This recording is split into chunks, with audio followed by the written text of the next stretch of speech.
Welcome everyone to the Black Book Show. This is the Black Book Show in collaboration with Auntie Jean's African Culture Market. For those who are new to the Black Book Show, or it's your first time watching the Black Book Show, this is a platform. I've been running this platform for about 3 years, 8 months now, and it's a platform which is about promoting authors, particularly authors of African heritage. During the duration of time since I began this platform, I've had between 300 and 350 authors of African heritage that have showcased books on a wide range of different topics. So, whether that's history, culture, work, relationships, health, various different genres, fiction, non-fiction, so a variety of authors that have come on the platform and authors that are at different stages of their journey. Some authors, have written several books. Some authors have written one book, or some authors sometimes even about to release a book, and they come onto the platform. So the format of this show is it's a 3 hour show, and you'll be hearing a variety of authors talk about their books. Most authors you'll be hearing have a 15-minute time slot. And within that 15 minutes, they will be giving you a preview of what the book is about. It's not interview, it's not a Q&A, it's a 15-minute speech you'll be hearing from the authors. I know a couple of the authors will be doing a PowerPoint presentation. Some authors speak from the heart, and some authors, they prepare what they want to say for the 15 minutes. But you'll be hearing from a variety of authors talk about books on a wide range of different subjects. So the first author is Jeremiah Woods. So Jeremiah Woods, I would like to invite you, onto the Black Book Show virtual book talk for the first time. What I would just say, Jeremiah, is please start by, introducing yourself. Just very, very briefly, just tell us a little bit about yourself and tell us where you're based. Then go on to tell us about the book that you've written. Please, just before Jeremiah comes on, just house rules. Please, can you make sure everyone that your microphone is on mute unless you are speaking, just so we don't pick up any background noise as well. So Jeremiah, please come on. And just I also want to say to the authors that in case when you're speaking, you are seeing when you're speaking, you're seeing my logo in the background. Like now, don't worry, we can still see you on the camera as well. I just want to let you notify that as well. So Jeremiah, if you'll please come on the Black Book Show and tell us about the book you've written. Jeremiah wrong? You may have to Jeremiah, unmute. Jeremiah Wrong is here. I heard you say Jeremiah Woods. So. Oh, so I keep making that mistake with Hakeim. Jeremiah So, wrong. Yes. you want Jeremiah Wrong? Yes, Okay. sorry. Oh, okay. Sorry if All right. I've mistaken you. Sorry if there's another Yeah. Jeremiah Woods out there. Jeremiah wrong.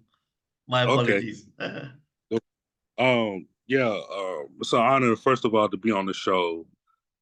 Thank you. My name is Jeremiah Wrong.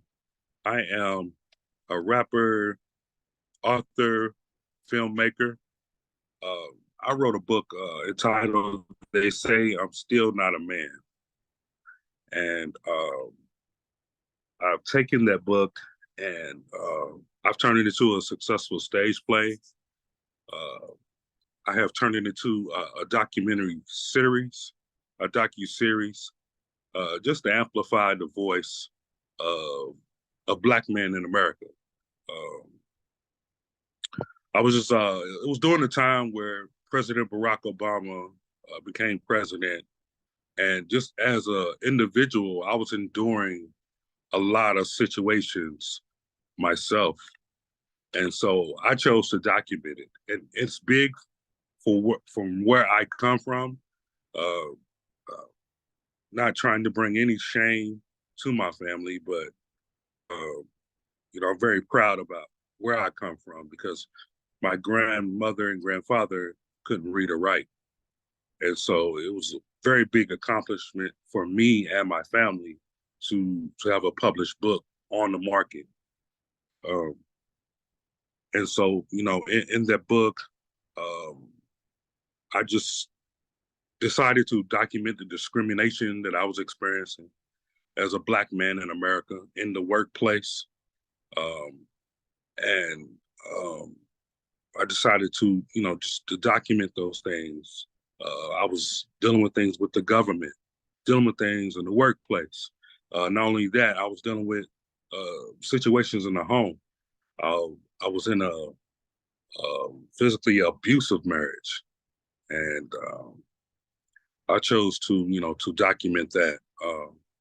It was very difficult for me to look at our history as Black Americans, what we had been through, and to experience this in the home. I had a real problem with that. My father and mother was raised for 50 plus years, and I feel that I was raised correctly. It wasn't perfect, but I was definitely taught not to put your hands on a female. And so, I just had a issue with that, and I just chose to document that. I feel that all that we've been through, the slavery, what we've been through in the 60s, I was expecting more from my marriage. And so I felt like it was very important to write this book, to amplify the voice of the Black men in America. Because we experienced Black on Black violence. It's like I was just taking a look at all of this. We're being murdered by the police, and it's like, that's why people ask me about the title. That's where I get the title. They say I'm still not a man. After I have a job, after I have education, after I'm taking care of my family, after I'm taking my rightful place in the community, And so I think it's very important to never stop speaking up. I think it's never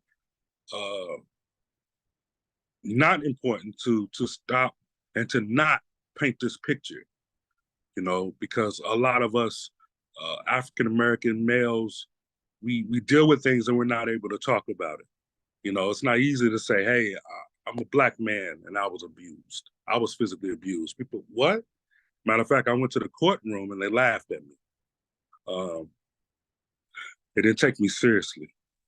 And the more I share this, more men are coming forward and wanting to open up about their situations.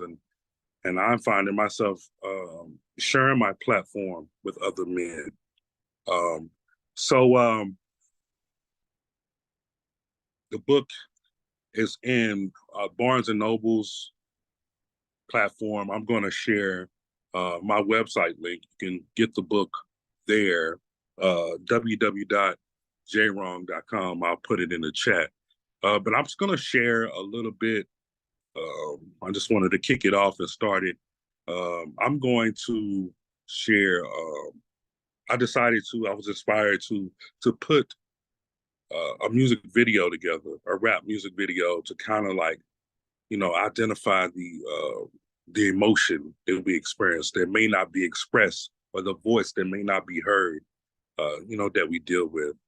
So some acting and dramatization there.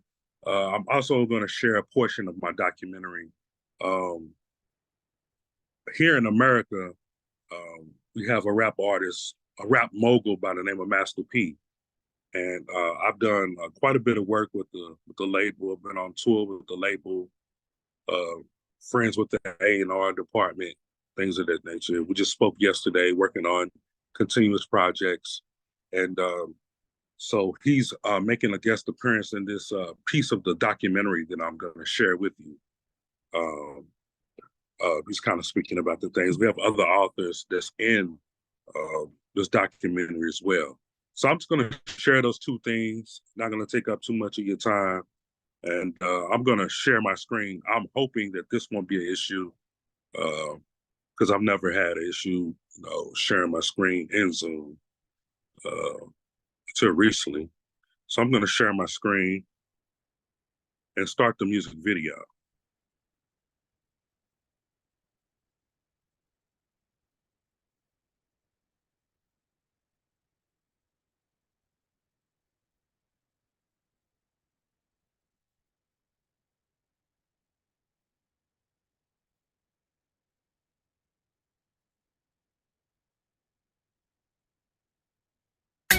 Lord, show me a plan. Gotta help me with this one, man. They say I'm still not a man. Lord, I'm trying to stand, trying to make it as a Black man. They say I'm still not a man. Please show me a hand to just help me to understand. They say I'm still not a man. Your footsteps in the sand, enables me, I know I can't. They say I'm still not a man. Here's my truest thoughts. Lord, I'm always wrong, despite my walk. Can we talk the appreciation of the black man? And how he's weakened in this nation, the trials that he's facing. See, he hurts and won't apologize. Having suicidal thoughts, no one realize. Lord, be my compass, please be my guide. Lord, forgive my path, please hear my cry. Just want success, Lord, before I die. I don't want my child to think I'm alive. Sometimes I cry, feel like I'm crucified. Some days I don't wanna be alive. And I still work my 9 to 5. Hustle on the side just to get by. Did I mention, I don't wanna be alive. Waking up and I don't know why.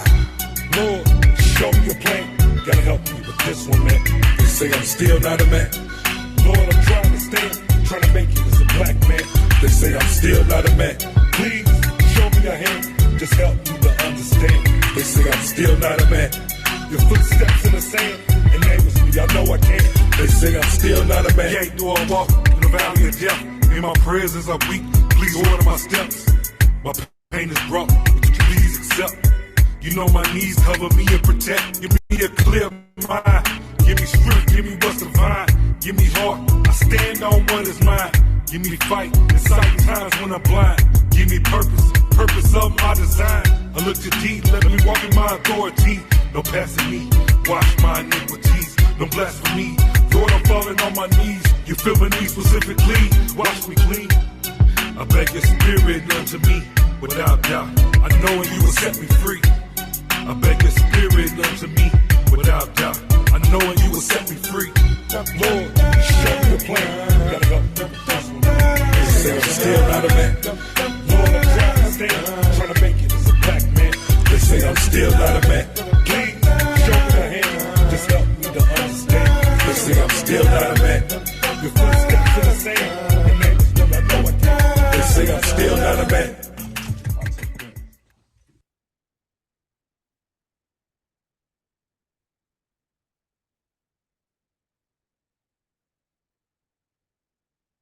It's going to go on now. Hopefully you all can hear me. I'm going to start this film. I'm not going to play the whole thing. It's a short documentary film. Just kind of people giving excerpts of what we are experiencing, you know, here in America. So you're hearing from historians. And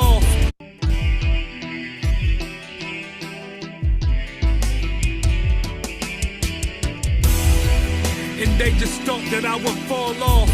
Thought I would throw in the towel, thought I would turn soft. I'm a veteran in the game. Fatherhood and mentorship. That's why I felt God. For family and faith are things that sustain you. They call me back, so I'm a judge. I guess it's obvious I don't give a fuck, but I salute Barack and God bless America. Different group that's coming out, but who's addressing it? There's a scenario behind the book, right? Here's the current situation. I've been divorced for 7 years. I'm a non-custodial parent of my son. And my ex-wife, she's a school teacher. She's a co-pastor of a church. And for the past 7 years, my son has not been doing academically well. And she's changed schools on a number of different occasions. She has changed medication because my son's been diagnosed with ADHD. So-called supposed to have a learning disability. So nothing has worked, you know, in all of these changes. She's changed the milligrams several different occasions. She's changed schools. So I asked her recently to allow my son to live with me. Like, you keep the child support. I will continue to pay you child support, but allow my son to live with me so I can focus on his academics and his psychological well-being. She refused to do that.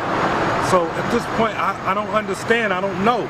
You know, why come my son can't live with me? You know, you can keep the money, but you know, if he was doing well, I wouldn't have a problem. know. But my son is struggling, so you know what that does to a father. That hurts, because you want your son to succeed.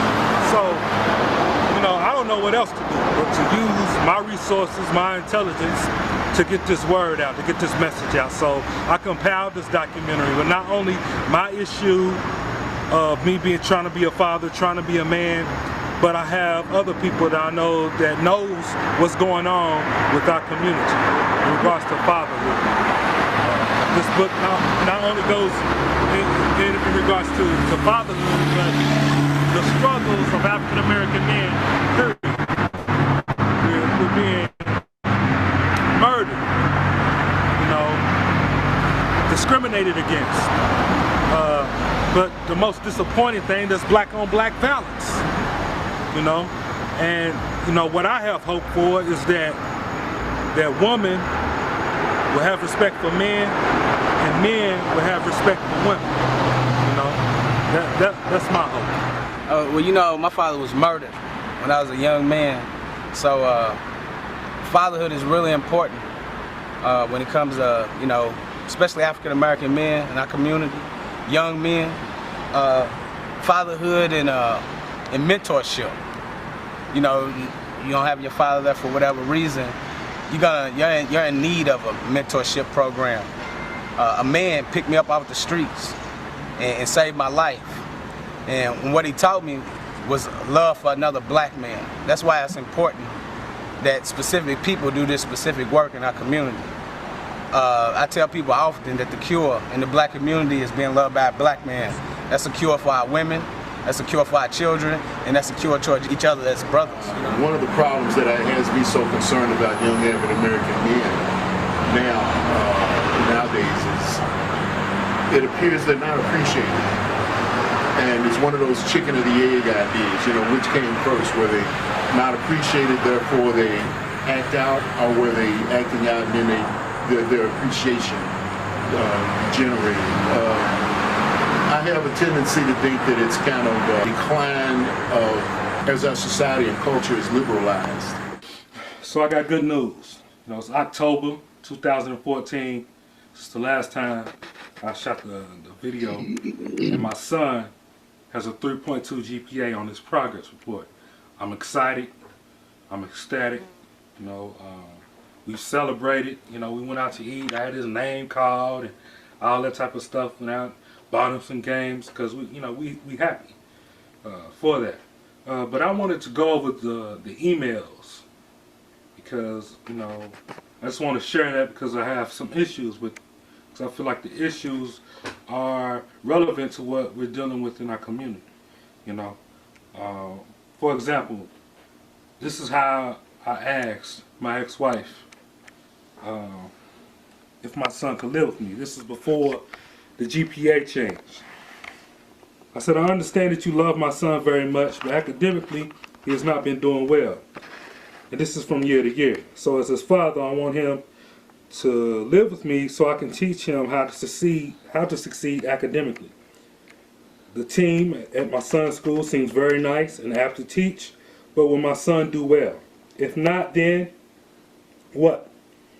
You know, I'm searching for answers, you know, searching for clues to try to help improve his GPA. To do the same thing over and over and expect different results is insane. So you've changed schools on different occasions. You've changed grams on this prescription. But the one thing you haven't tried is the home of the father. That's me. This is her response. She said, for you to have the nerve to imply that issues are the result of me is insane. I didn't say that. You know, this is what you're saying. I didn't say that you are insane. My email is offering a solution, saying, hey, he can live with me. But to do the same thing over and over to expect results, expect different results, that's crazy. No, so I'm trying to brainstorm as his father to find solutions. Anyway, to be all the way honest, this is what she says, to be all the way honest, he suffers from having your DNA, especially considering all those in your family with both intellectual and mental disabilities, including yourself. Let's stop right there for a minute. First of all, this is a pastor of a church, a co-pastor of a church, speaking this way, pointing the finger, saying that it's my DNA. What DNA? Not only am I a rapper and author, but I have a master's in public administration, inducted in the Golden Key Honor Society. So, who talks like that? So in reference to Okay, how Jeremiah, mothers could you talk just to start men, to talk wrap to it up? fathers, this Tell is us where we can get a copy of your book and any final comments you've got. Okay. Yeah, you can go to www.jwrong.com. I'll put it in your chat down here. Putting it in the chat right now. Or you can, I prefer you go to my website if you would like an ebook. But if you want a physical copy, it's at Barnes and Nobles, any major bookstore, definitely here in America, major chain bookstore. So I really appreciate your platform. Thank you for inviting me on, and appreciate the opportunity. Thank you for allowing me to share. And just mention the title of the book again. They say I'm still not a man. They say I'm still not a man, and it's available on Jeremiah's website, www.jwrong.com. Yeah, that's the best place to get it, but it's also available on other websites as well. Yeah, I see someone asking down there, so I'll definitely will pull it up and put the link. And someone's asking if it's in the UK, the United Kingdom. I'm assuming so. Yes, it is on Amazon. So I know it is in America. Yeah, they'll be able to get on the Amazon, like the Amazon UK link. So it should be available for them if they're in. For those of us in the UK, we're saying I'm currently in Lagos, Nigeria, but I'm normally in UK. For those in UK, you can get it on the Amazon UK link. Okay. Yeah, but you can put that in the chat as well, or I'll put that in the chat. But thanks, Yeah. Jeremiah. You know Thank what? you. It's been it's been great knowing you since we connected like a month or a couple months ago. And for those who don't know, I came on your platform. Thanks for inviting me on your platform to talk Yeah. about what I do with the Black Book shows and also my book. So I very much appreciate that and the connection that we've built since then, and obviously look forward to in the future a few things that we're going to be possibly doing in the future together. Absolutely, I'm looking forward to it, and have some friends to introduce to you as well. So yeah, we've made a great connection. So I'm looking forward to the future. Okay, thank you very much, Jeremiah Wrong. Right, I'm now going to go on to the next speaker. The next speaker is Tosin. So Tosin, if you'll please unmute yourself. Tosin, just tell us where you're based, a very brief introduction about yourself, and then go on to tell us, all about the book that you've written. Hello everyone. Good evening. Can you all hear me? Yes, we can. We can hear you and see you. You're perfect. Fine. Amazing. Good evening, everyone.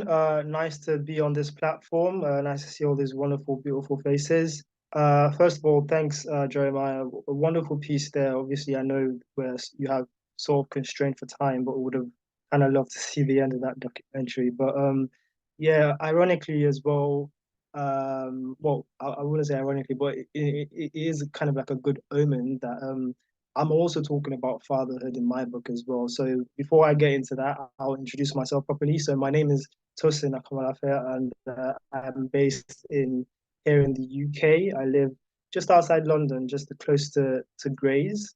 For those who know, that's like just after like Barking, close to Essex, basically Essex really. I'm a father of two. I'm married. I work in IT, but I've always had a passion for writing. I've always sort of written little short pieces, but never really shown it to anyone. And I think it was just at the early point of last year that for the very first time I actually showed my wife what I was writing, and she actually encouraged me to sort of publish it. And then that was what led to me writing my book, which is titled Father Time Continuum. So for those who can see, this is a copy of my book.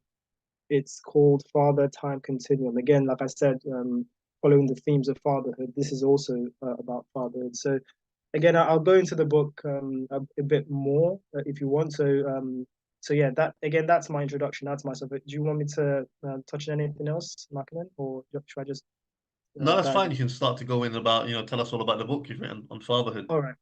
All right, amazing. So, like I said, so basically, I am of Nigerian heritage. I was born in Nigeria. Even though my parents themselves kind of, my mom was born here in the UK, but I had to sort of go back to Nigeria.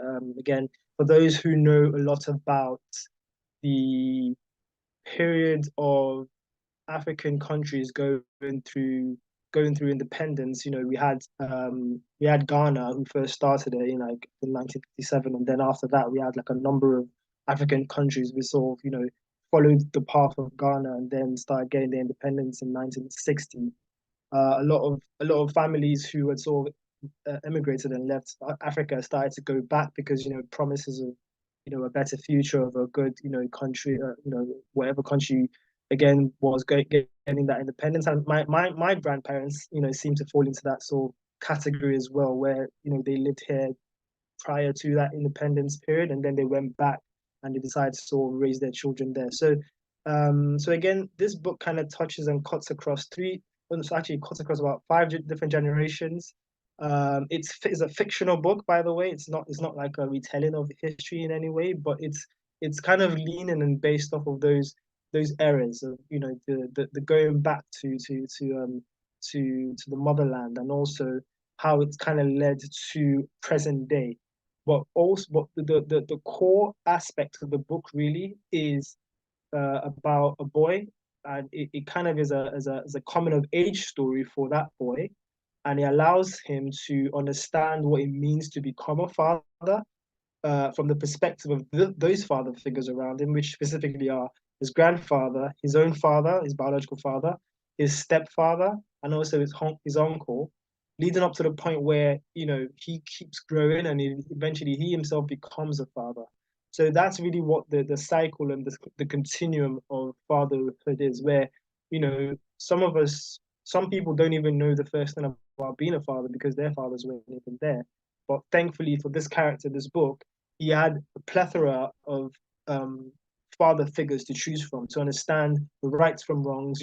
Those who had sort of bad habits and knowing that, okay, I'm going to avoid doing that, or I'm going to follow this path, or I have this one who's a mentor figure and I'm going to follow his path, or I'm going to be able to emulate certain things that he's doing with his children when the main character grows up to become his own man. So that's really the cross of the story. And then again, because again in the book I do reference, again people going back to the motherland around the independence period between the late 50s and the early 60s. I reference that in the book, again fictionalized, but also I kind of touch on how things don't go so well because because of the promises of how things are supposed to go well, and then eventually people are still migrating away from Africa, going back to either France or or the UK, again finding their way back to those colonial or colonialist territories that kind of we assumed them leaving would have sort of given a fresh start for those countries. But somehow, especially if some of are listening to like the news, some of you would see how a country like France still has their tentacles, in in the goings on of of the francophone countries like Niger and Mali and stuff like that. So there's a lot of it touches on those themes. Again, it's a fictional story that kind of just focuses on the one main character. His name is Akande, and this Akande gentleman again goes from the his childhood and is trying to understand what it means to be someone who is navigating what it means to have or not have a father. So again, not to go into the story too much or not to spoil the story too much, but the important thing is he is kind of like a love child of a married man who's already married with 4 different kids of his own, and a young lady who is kind of like half half the age of the man, basically, and the mother is distraught because she doesn't know where to go. Her own father is going and trying to kick her out of the house. So eventually, she's accepted, back in her father's house, and she has to bring up this child. But this child really doesn't have his own father. The first father figure he sees is his grandfather, who was gonna kick him out anyways, even before he was born. So he's coming to terms with, not being in a traditional family, and then learning to actually see and get to meet his father as he gets older. Then his mum gets into, marry someone else and then getting to know the stepfather. And then when he eventually decides he wants to migrate back from Lagos, Nigeria, all the way to London, England, he then has to live with an uncle who again isn't the best of characters. So again, this is how these main father figures kind of shape the main character into becoming the man that he is by the end of the book. So that by the end of the book, he again becomes a father, and he's learned all these little details from these little individuals from his life. So, and there's one of the lines that I wrote in the book, which is supposed to sort of summarize the entire book, is that it's better to have imperfect father figures in one's life than to have none at all. Again, this kind of echoes what Jeremiah earlier was talking about, how again, the black man, I think it was someone in the documentary was saying how the black man is needed to just in the community to just love the child and love the woman and love everyone around. So it's better to just have a father figure there. They don't have to be perfect, but someone that those around can appreciate. So I think that's really the book in a nutshell, really. And again, it's available on all platforms, on Amazon, on Barnes and Noble. There's the ebook version, there's the paperback version. I'm thinking of trying to do like an audio book at some point, but it's not as easy as it sounds. I don't think I'm the best orator or voice actor, and plus there's a part of the book that's actually it needs like a female voice as well at some point, because again, even though it says it's called Father Time Continuum, there's a lot of support from the women in the main character's life, where you realize that they're also the backbone of the community, and the women are women in the situation where it seemed like the fathers weren't playing their role properly. They stepped in and helped raise this main character as well. So it's a book that I'm definitely proud of. I was inspired by the birth of my son to write it, and I hope one day he can get to read it himself. So, but yeah, so that's the book in a nutshell. I'll share a link to where you can get the book from in the chat. So if anyone has any questions or anything like that, you can let me know. But yeah, that's it in a nutshell. The book now, Father Time Continuum. Can you just spell that just for people that, particularly the word continuum, for people that maybe are searching that? Yeah, I'll drop that in the chat.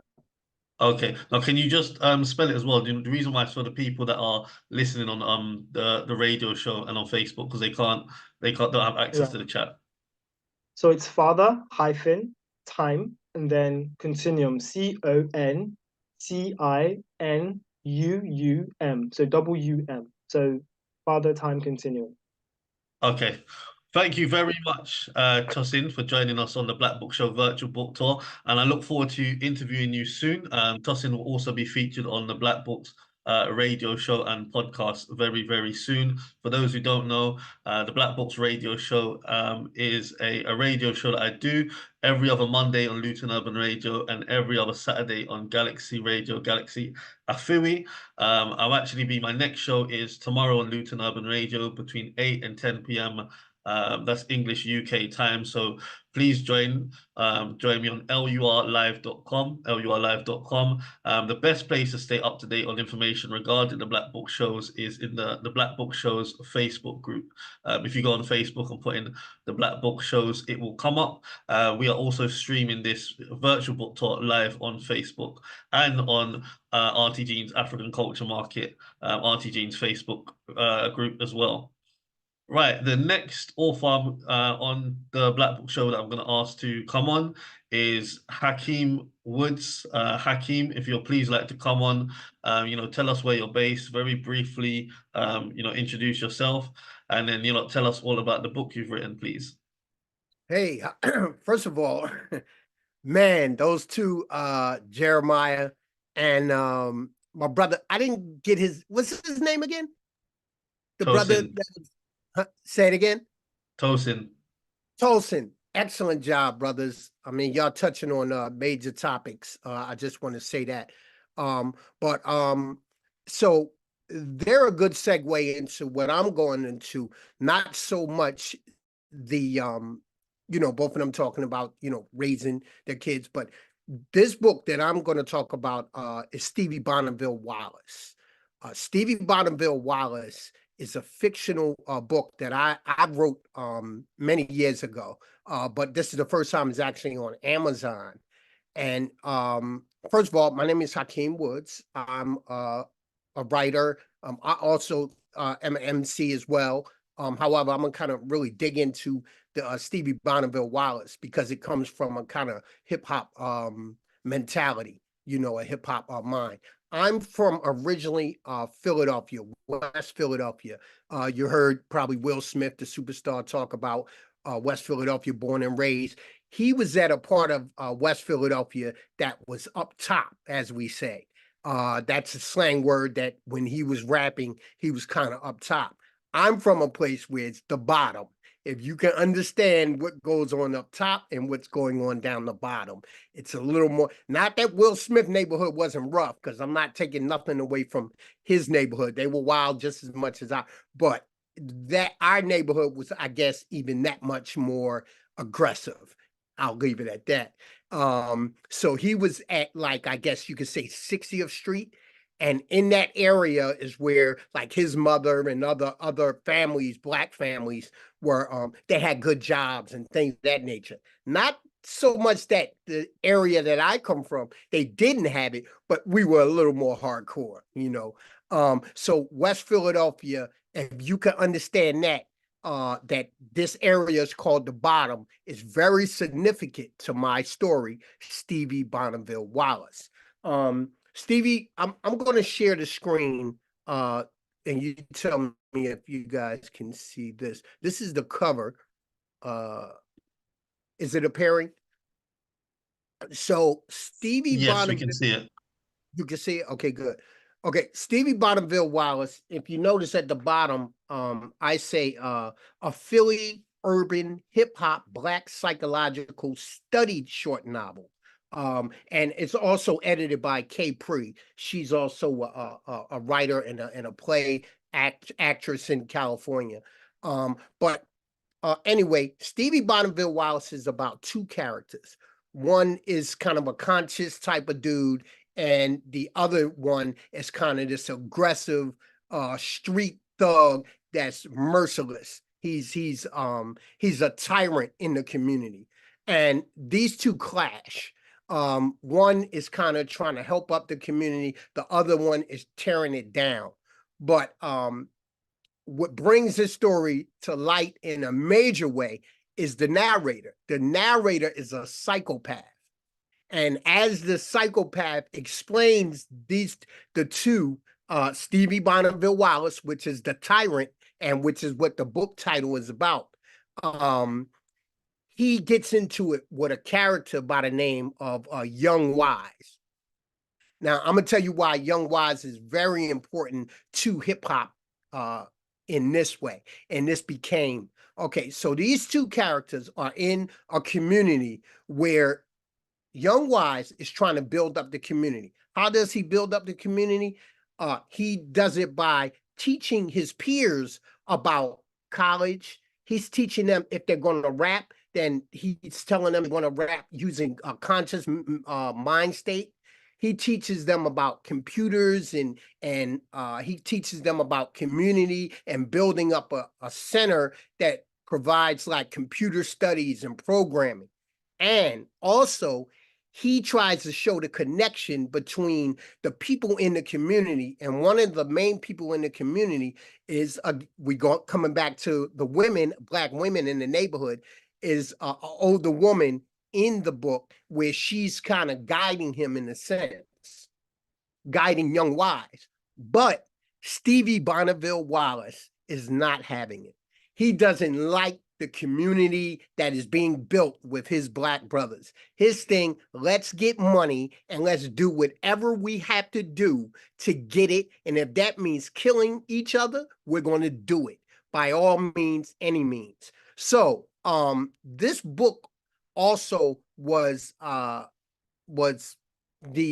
writer, not me, I'm the writer, but a writer by the name of James G. Spady wrote about this story after he reviewed it and he liked it. And he said in the book that it's a community within a community within a community. And what he means by that is, again, coming back to the bottom is very intricate within our community. Now, in real life, where I grew up at, the bottom, it's been constant. They said it was equivalent to a third world country.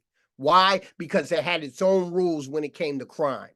Crime was so in depth that it was things going on within friendships that were detrimental from here on out to generations, to the next generation, where it was families killing family members, and it was real in depth. So when you have something that in depth, me as a writer, I have to write about this in order to bring light to help us to to change the dynamic of our community.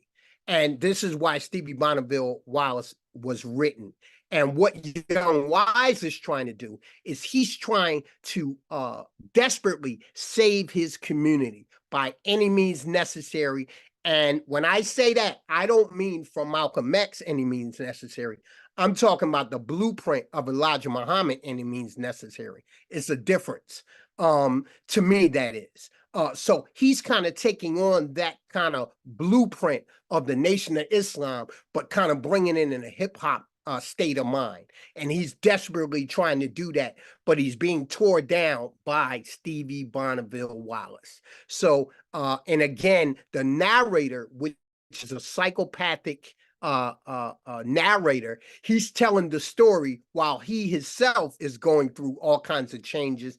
He's dealing with drugs. He's dealing with psychopath thoughts. He's dealing with delusions and all these things. So this is what the book is about, but all in hopes to get this community right and do it to really speak to the generations of all Black communities dealing with gang banging, dealing with any type of relentless, ruthless tyrant within our families, Black on Black crime, whether we're dealing with like kids being disabled from their mothers and fathers and torn apart through the system, through our government system, systematic racism, is dealing with all of these things. And Young Wise is desperately trying to help his crew and help his family. This is what Stevie Bonneville Wallace is about.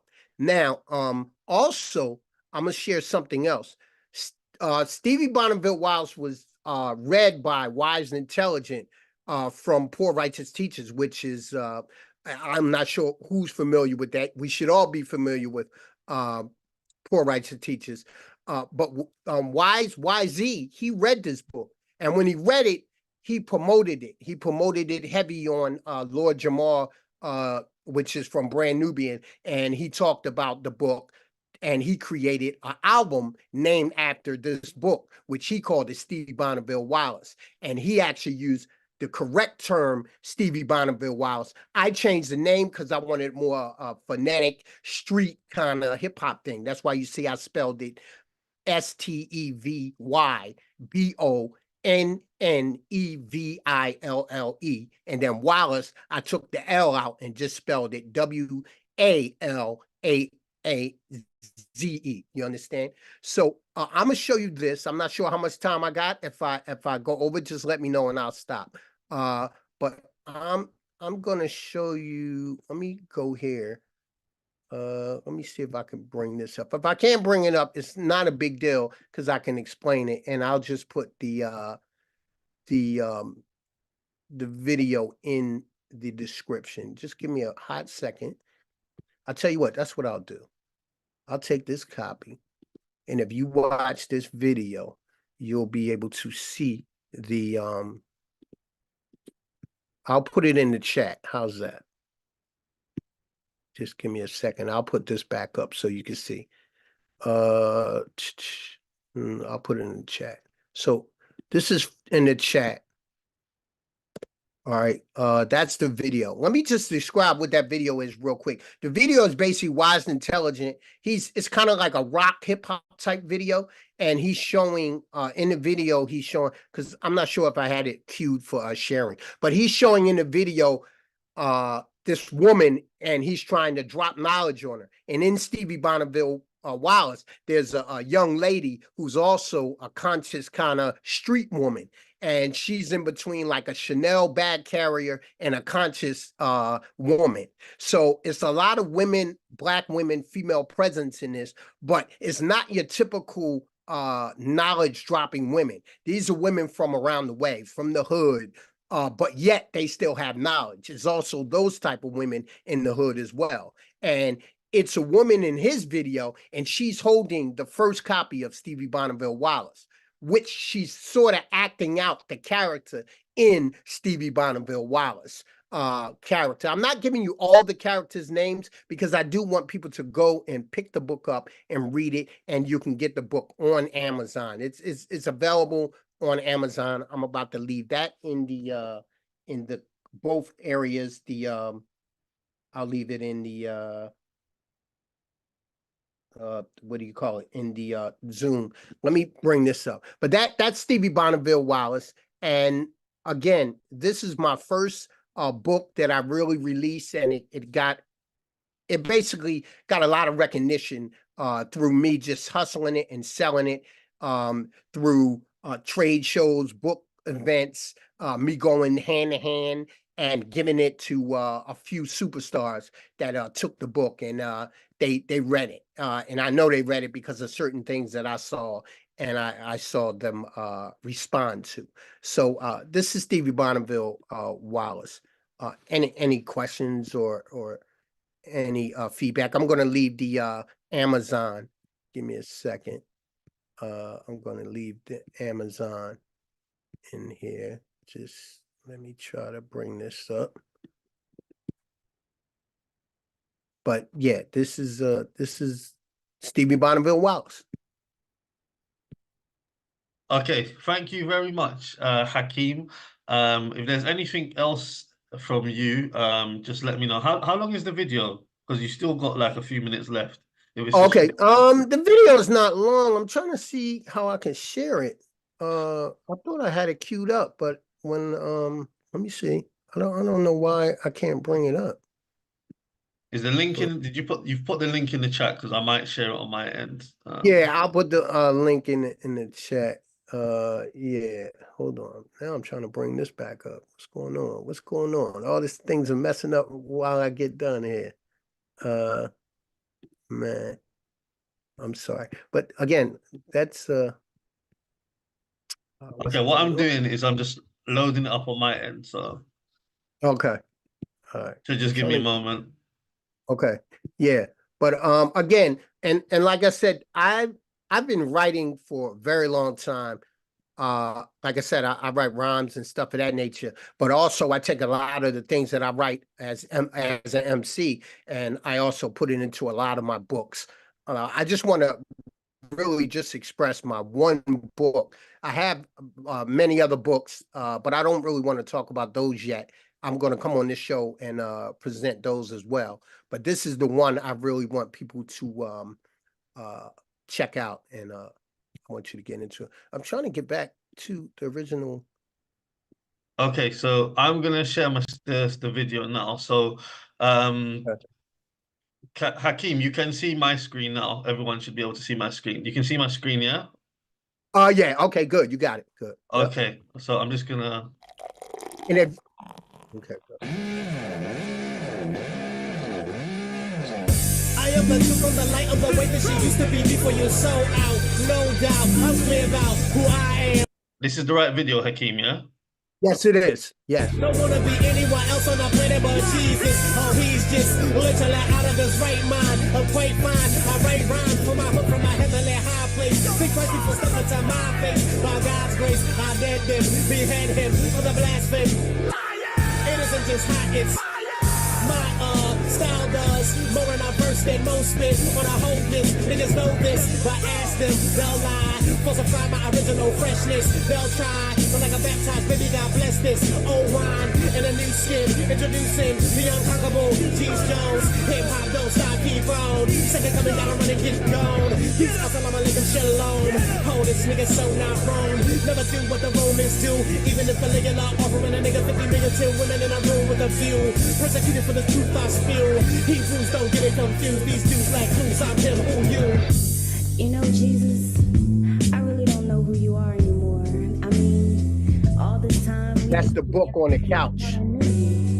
What I'm saying is, you're a good man and all, and I really do love you. I just don't understand how you can be so inconsiderate of my feelings.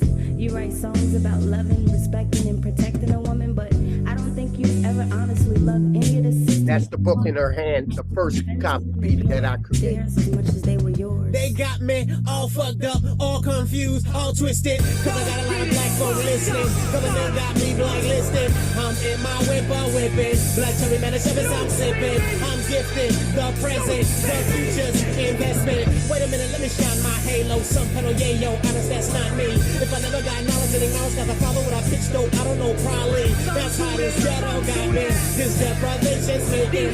A nigga sell a soul to Satan, escaping poverty's concentration. Neurotoxins plague in the hood, and the way black babies in the hood behaving.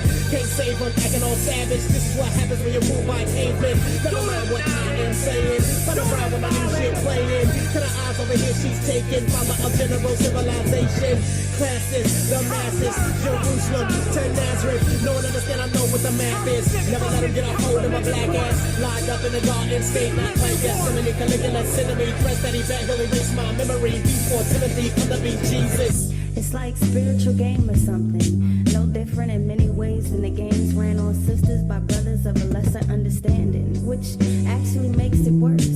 I don't know what's what, and considering the other sisters in your life, I don't know who's who. I mean, am I your queen? Is she your queen? Do you love her more or less than I? Why do you not respond to my complaints? Am I not worthy of some clarity? How can you come into my life for a season and disappear for two? You're not even listening, Jesus. Should I dumb my oratory down to a quarter story now to afford a better lifestyle? Never that I'll lay my life down for the children of the premise like right now. Shoot, break is an loop this system for everything taken from the innocent, impenitent, rich slave makers of the poor. Remember when you refused to give water to the thirsty? New Jerusalem, better known as Jersey. Never gave one fuck by the black child stuck in a legislative subhuman tough luck. Misinterpreted tough luck like history experience, misery experience. Fucking the result of how you always hated us, segregated plus isolated us, integration us. Brown was a ball with a double-edged sword in the greater sense. We were greater when we were teaching our own seeds, providing our own needs. Community of virtual all-black Wall Street. When your blueprint, that nigga call me. That's all she wrote. That's all I'm writing now. I'm doing my mama proud. Espousing low-income housing, underground spiritual game. Never wonder about a lyrical flame. I'm hot. I'm the only motherfucking hope hip-hop got. Shit, I ain't who you thought I am. Damn. Just like I thought, no response, no reply. I'm right here, Jesus, and I've always been. Matter of fact, we're right here as we've always been. Not that I'm just speaking myself alone, I'm speaking for us. The women in your life have always loved you and always will. Can we get half the integrity and commitment you give to the calling? Can we be loved in the same measure in which you love this work? Respectfully submitted. So I like to say this, that rhyme and me listening to the rhyme, he read the book in depth because the words that she's speaking, it comes from the book, meaning not in a sense every word, but the energy that she's putting off, the things she's saying. That's her character in the book. She almost looked like she kind of got dressed up and read the book. So to me, that was the greatest PR that I could have never asked for. He read the book and he enjoyed it. I could tell he did, because that whole song was really almost the book in a sense when you read the book and you compare that. He even took it further. He actually made an album called Stevie Bonneville Wallace. And so, like I said, it's almost like with NWA when the FBI called them up, and it was extraordinary publicity for them. That's what that book did for Stevie Bonneville Wallace. So I was able to, when I was on the street, I told people, and I used those two things to kind of sell the book. And he really dug into it.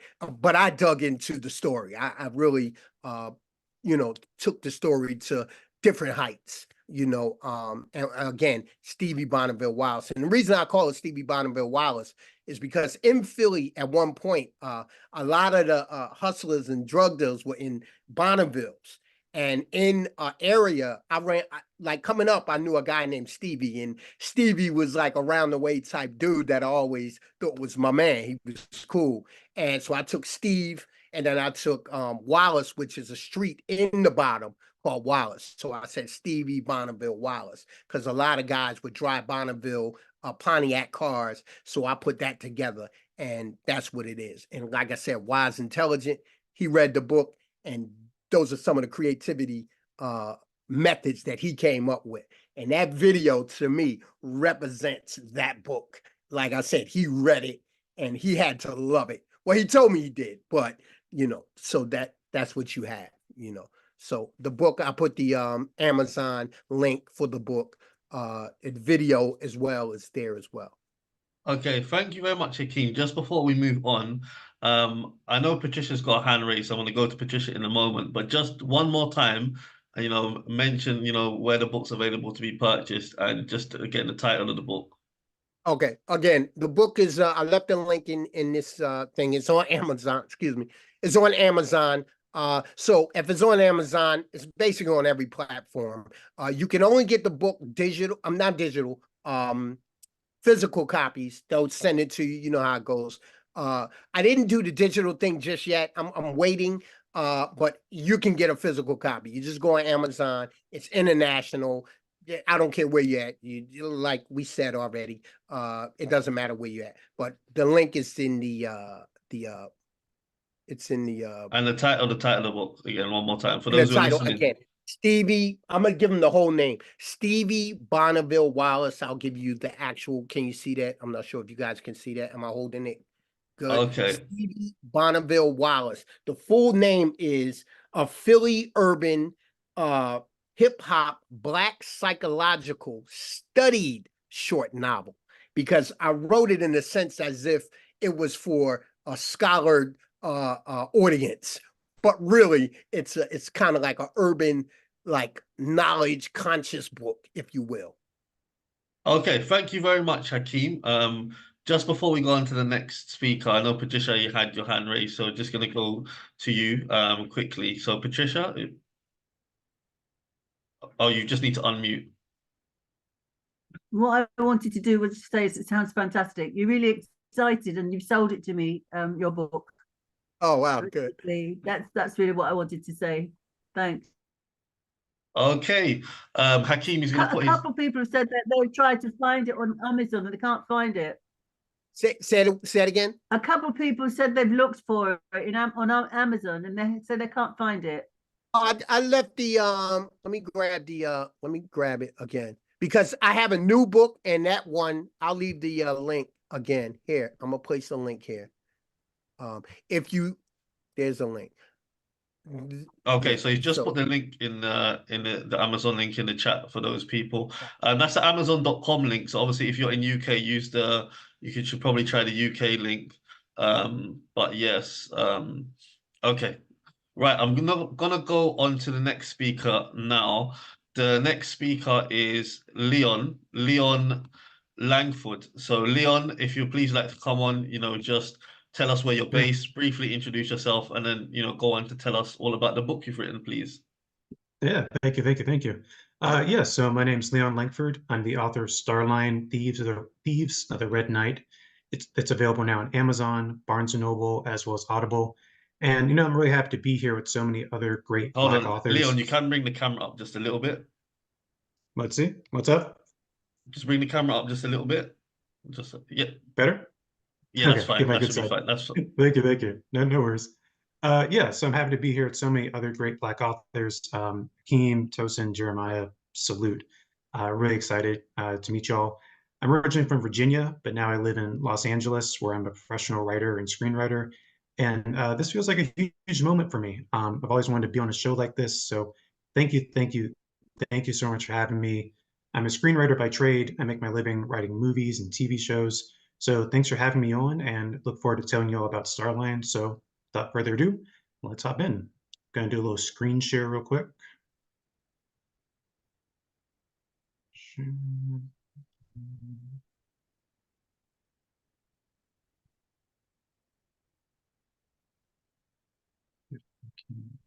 Yes.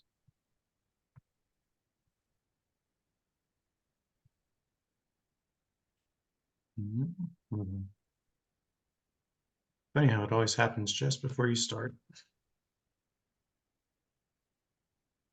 All right, all good. So I'm going to start with a little antidote from the book and then keep going from there. So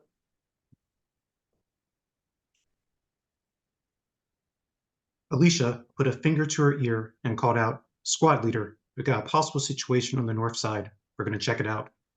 Filling their legs with plasma, they jumped from the fortress wall, dropped down 50 feet, and landed. Alicia was graceful in her crouch position, but Jordan landed with a thud, hit the ground butt first. "Get it together," Alicia spat at him, and stalked after the hooded figures. The pair rushed hurriedly, but stealthily, through the courtyards, hiding in the shadows. Alicia noticed Jordan had not only taken the lead, but recognized all the best hiding spots. Did his uncle teach him this? Alicia shoved those thoughts from her mind. Who are they? Why would someone sneak into a school in the dead of night? The two took up residence under an alcove by the barracks that looked out on the courtyard where they had first met. "Hold," Alicia ordered. Jordan froze where he was in the shadows, but studied the hurried pair when they spotted them at the Polaris statue. There they are. Jordan saw their mask hit the light and felt his blood run cold. The taller one, with the wide wingspan, he assumed was a man. He was wearing the same mournful mask with gold tears running down his face.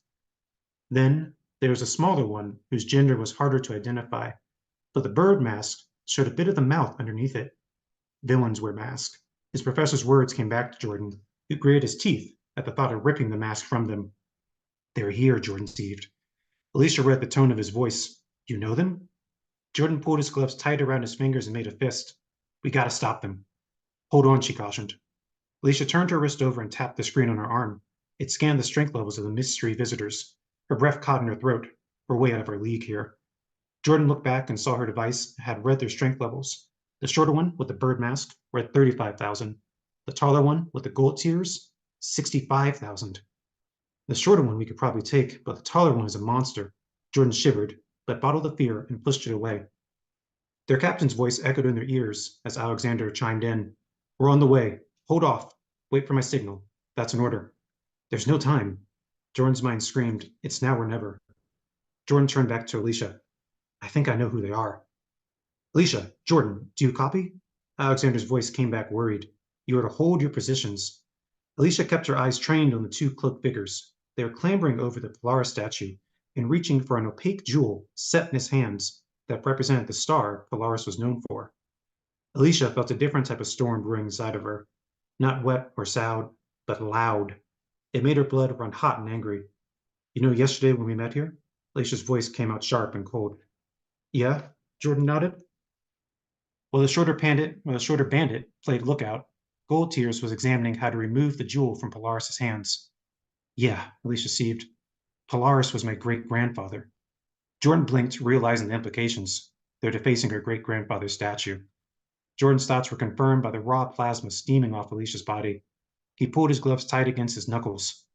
Alicia whispered into the microphone on her wrist. "Squad leader, we've got a robbery in progress in the Polaris courtyard." Alicia turned to Jordan and saw the same steely resolve roaring in his eyes. Her eyes flashed hot purple as she tapped in and declared, "We're going in." Alexander's voice boomed back at them, "No, you're to hold." Alicia and Jordan both turned off their mics, then blitzed out of the darkness. So that was just a little excerpt from Starline itself. Starline was released on May 19th, 2021, and since then it has sold 400 copies, racked up 36 5-star reviews, 2 editorial reviews. The audiobook was selected by Apple Books for their Black Friday special, and BlackSciFi.com listed Starline #1 on their list of top 10 Black science fiction fantasy books for young readers. Readers have called Starline fast-paced and absolutely riveting, like nothing they've ever heard before, and my favorite, a must-read for DC and Marvel fans. My name's Leon Langford. I'm the author of Starline, and as I said before, I'm excited to be here because I've always wanted to be a writer. In fact, I started writing when I was just 12 months old. While other kids said they wanted to be an astronaut or a doctor or space pirate, I always wanted to write. I grew up surrounded by books, movies, and comic books. Even when I was in grade school, I remember I'd be writing book reports on A Wrinkle in Time on the way to the movies to watch Jurassic Park. And then on the way home, maybe stop at the comic book store. I've always loved reading superheroes, comics, and books. I love the story of heroes overcoming odds, the mythology, the powers, the fight scenes. I wanted, even from a young age, to put my stamp on the genre and say, this is my take on the superhero coming-of-age story. Today, I write movies for a living, I've written many comic books, and now I'm a published author. When I was younger, I found myself as the only Black kid in the comic book aisle. Then when reading comics, I often found there's only one token Black character in between those pages, or one Latino character, or one woman. And I found that the books I was reading didn't reflect the world that I knew. That's where Starline comes from. Starline for me was a chance to create a superhero story that reflected the diverse world that I knew. It's important for me to take the kids who are often just the supporting characters and put them on the front line. So this book is for the kids who enjoy Black Panther, the kids who dress up like Miles Morales from Spider-Man Into the Spider-Verse, or just the kids that dress up as Captain Marvel. Any kid that likes comics or superheroes is going to see themselves in this book. As another one of my favorite reviews said, this book helped satiate my desire for superheroes as the MCU and DC were preparing for their next blockbuster. Because that's the tone I was going for, a blockbuster movie in the palm of your hand. Starline's about superheroes and what it means to be a hero, even if you're a kid. The novel follows Jordan Harris, 14-year-old kid who pretends to be an ordinary kid by day, but by night he patrols the streets, fighting crime using gravity powers. One night, while interrupting a jewel heist, he's caught by professional heroes and arrested. The heroes give Jordan a choice: jail, or Jordan can help the heroes follow their only lead on the thieves by going undercover to a school for heroes called Fort Olympus. So Jordan takes the deal and goes to Fort Olympus. It's the premier superhero training school in the country. He's going there to find the thieves, clear his name, and hopefully not get caught or suspended in the process. When people ask me like for comps or influences, obviously the first big influence and comparison is going to be Marvel and the MCU. But underneath that, there are other influences in Starline that are bountiful and spread out throughout the book. Starline combines the fantastical world building of Harry Potter with that all-important school setting. As a millennial, I was required to read Harry Potter as I grew up, as all my friends were. I even have the original copies of the books here in my room. I loved devouring those books when I was younger. The school setting provided J.K. Rowling with 2 major storytelling tools. One, it allowed her to flesh out the world on every page and in every room of Hogwarts. And 2, it isolated the kids from most of the adults and their parents, forcing them to solve the mysteries on their own. As a writer, I wanted to use this when I was building my own fictional school, Fort Olympus. Then, much like the Percy Jackson series, I also draw a lot from mythology. If you're a big a nerd as I am, you may be wondering where a character's superpowers come from. Well, in this series, all the characters descend from mythology, from every pantheon. In this world, Zeus is the father of Thor and George Washington. King Tut is related to the sun god Ra. Even your pizza delivery boy might be related to Merlin somewhere down the line. This is fun because it allowed me to play with reality and fiction at the same time.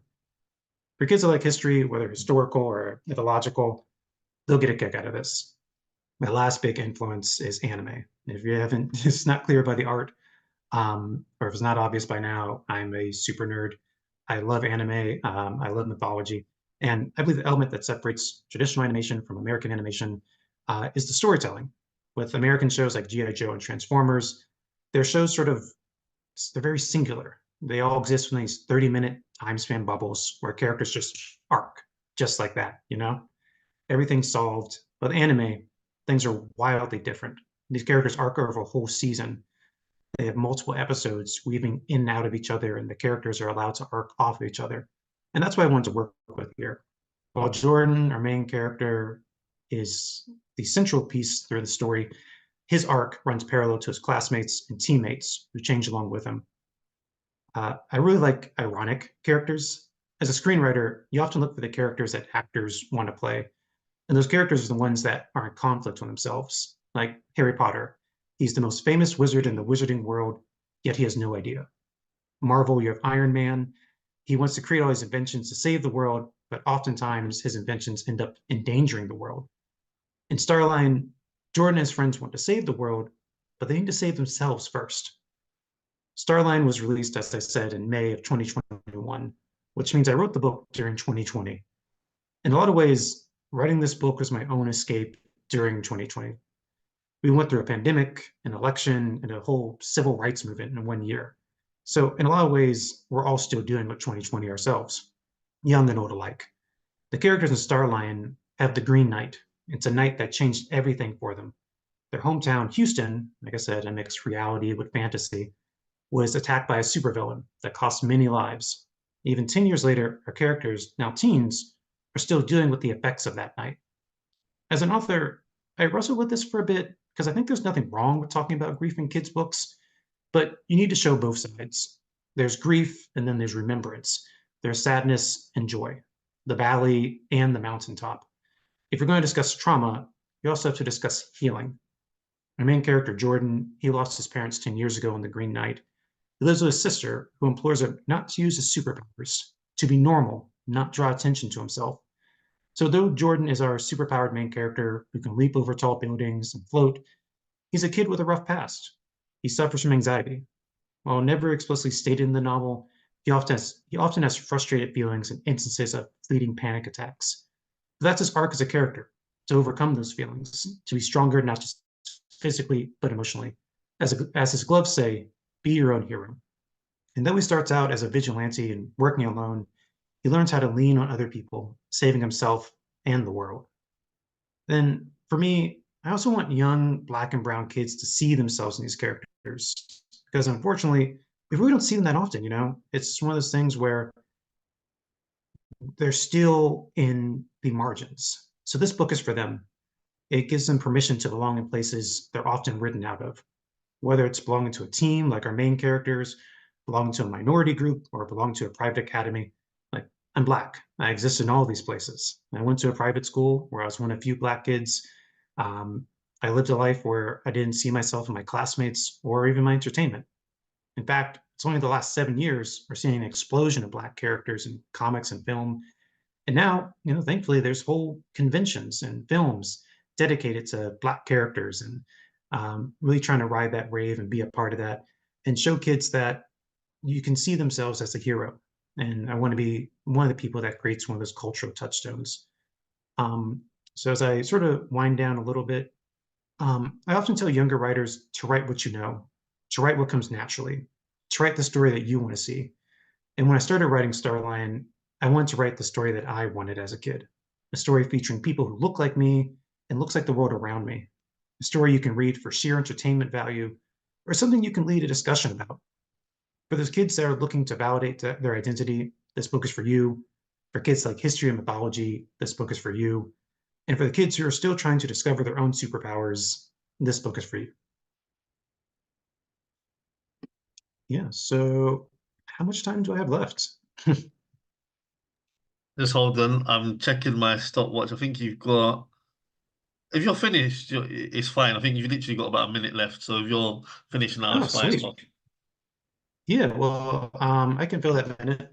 I saw there's a lot of stuff in the chat. I'll just hop in there.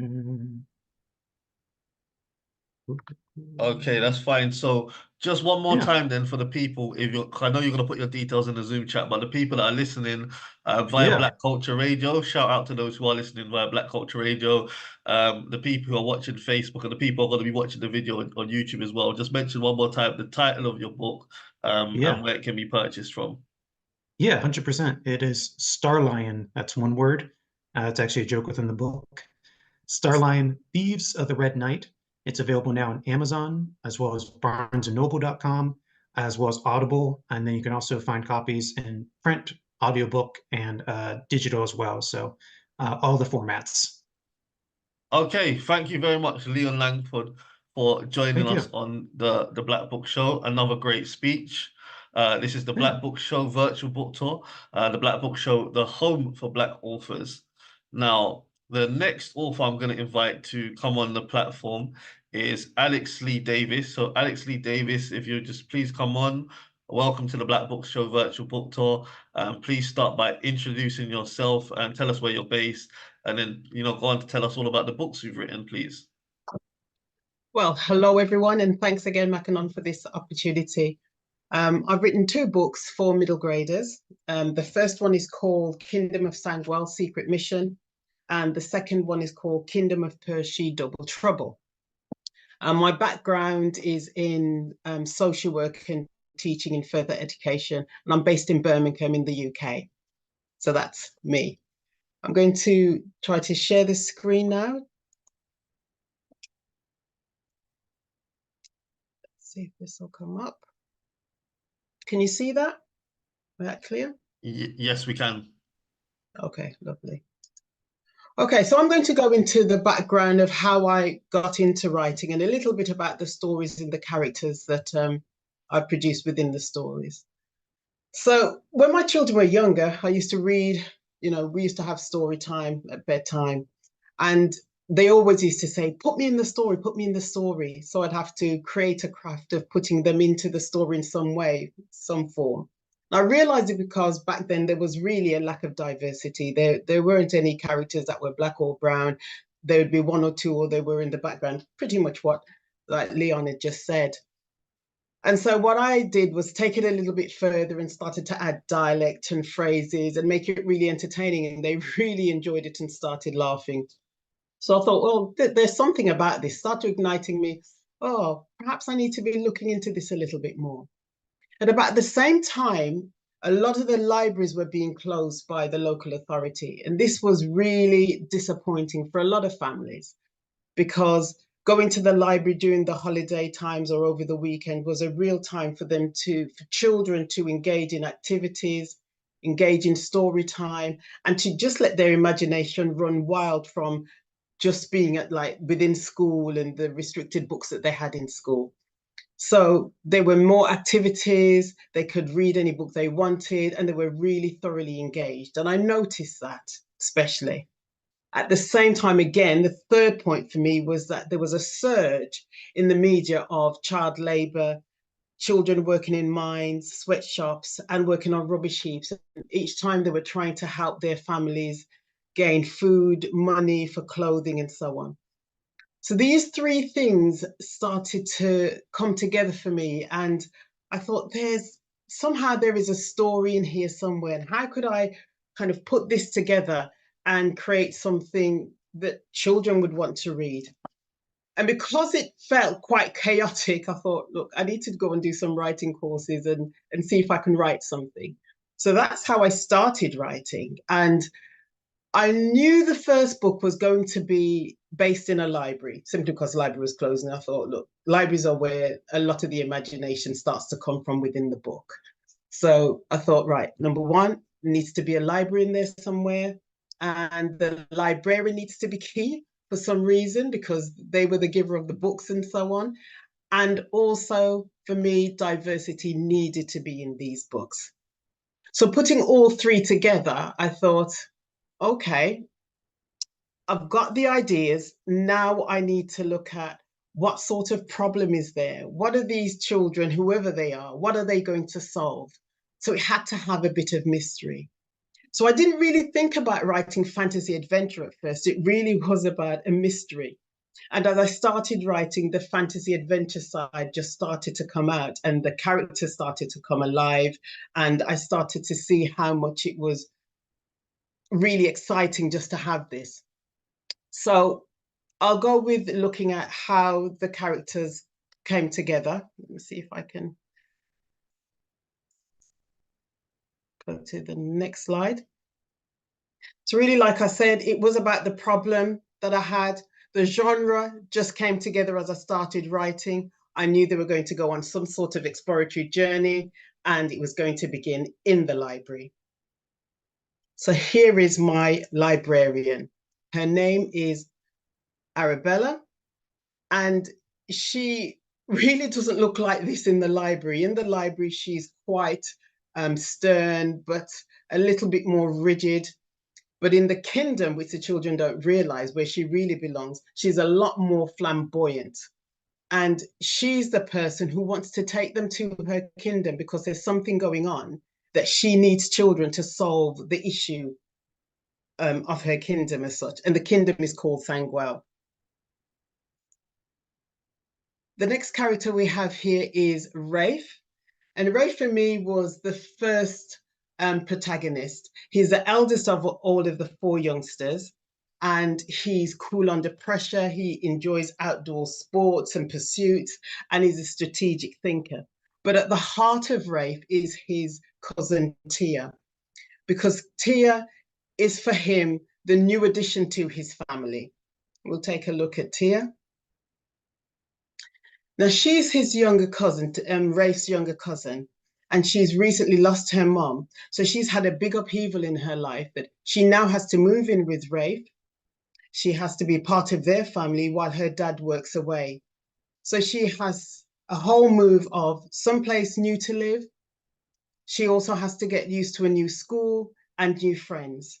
But at the same time, she still has her personality, which is, you know, quite caring. She's still quite bold and a little mischievous as well. And sometimes Rafe has a bit of difficulty just trying to make her feel that he's protecting her when she's feeling like she needs to let go a little bit and explore life a little bit more. So while at school, a new school, she actually meets a new friend. And this new friend is Lisa.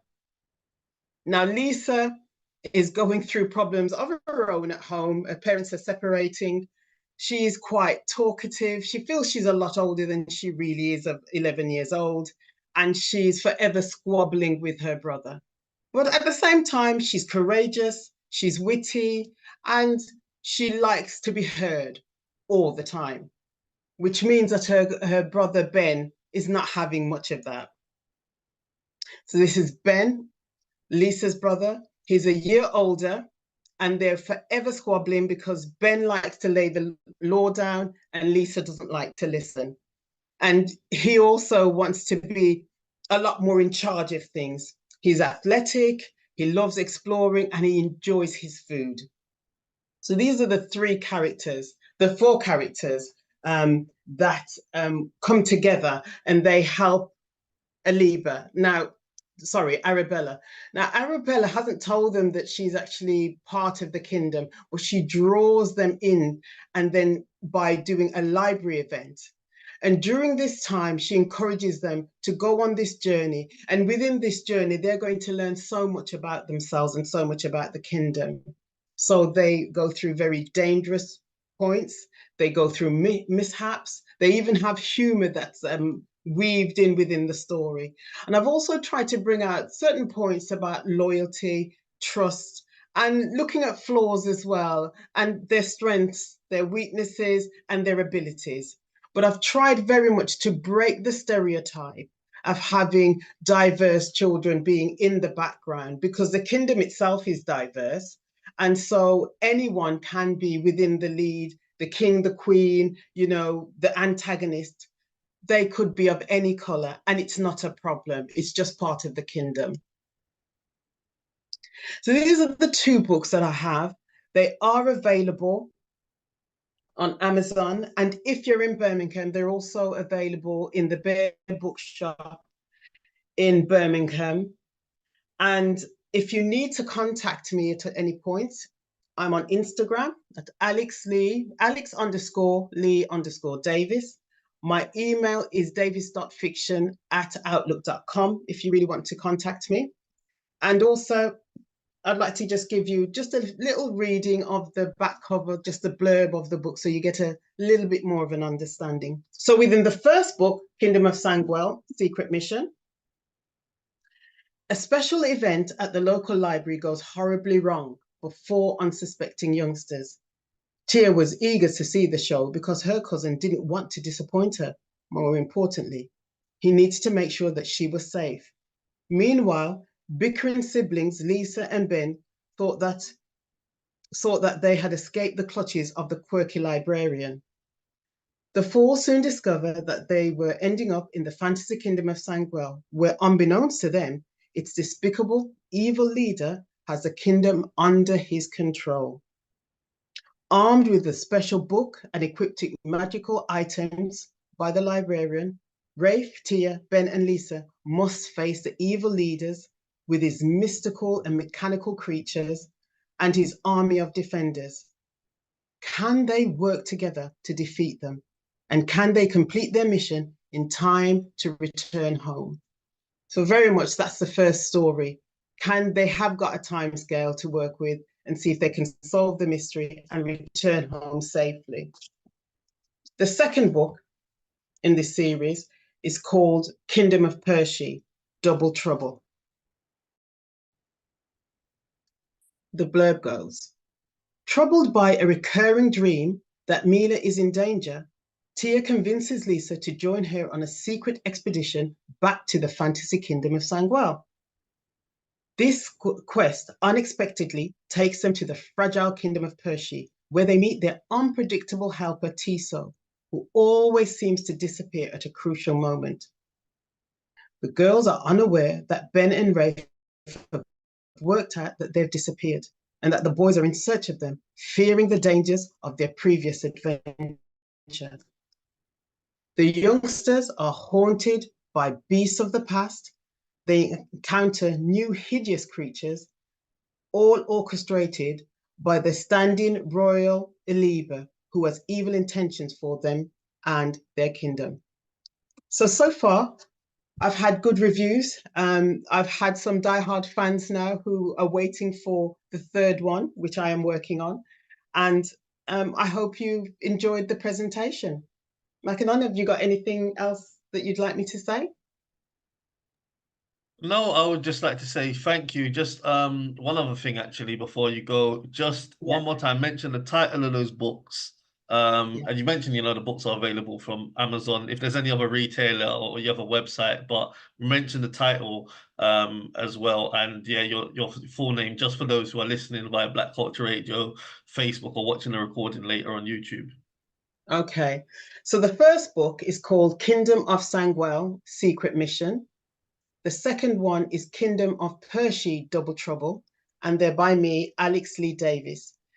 They're found on Amazon, and if you're in the UK, they can be found in the Bear Bookshop in Bearwood in Birmingham. And if anyone needs to contact me, again, you can go onto my Instagram page, which is at Alex_Lee_Davis, and then email me at davis.fiction@outlook.com. Okay, thank you very much, Alex Lee Davis. And she'll be put in the details of where her book's available in the Zoom chat as well for those who are accessing the Black Book Show via Zoom. At this point, I'm just going to share my screen now, so everyone should be able to see my screen. So as well as being the host of the Black Book Show, I am the author of 4 books. My first book is The Rise of Rastafari, which is the book my mouse is hovering over right at the moment. The Rise of Rastafari, Resistance, Redemption, and Repatriation. And that book basically gives a broad overview of the history of the Rastafari movement. It's a very educational book if you want to know more about the emergence of Rastafari, the contribution the movement has made, the persecution against Rastafari, the key members and in the foundation of the movement, the different houses, the mansions, how the movement came about. It's a very, very good book. And it also, although the book focuses on Rastafari. It's I would say it's a wider, Black history book because a lot of information in there, deals with colonial Jamaica, Ethiopian history, Caribbean history, English history. There's various different elements, World War II, the influence of reggae music and key figures such as Marcus Garvey, Haile Selassie, Leonard Percival Howell, and Black liberation as a whole. So it's a very, very important book that I think you don't have to be a Rasta to read it. That Black people as a whole, should have that book in their household in terms of understanding Rastafari, what it is and what it has, what it's done as a Black liberation movement. Now,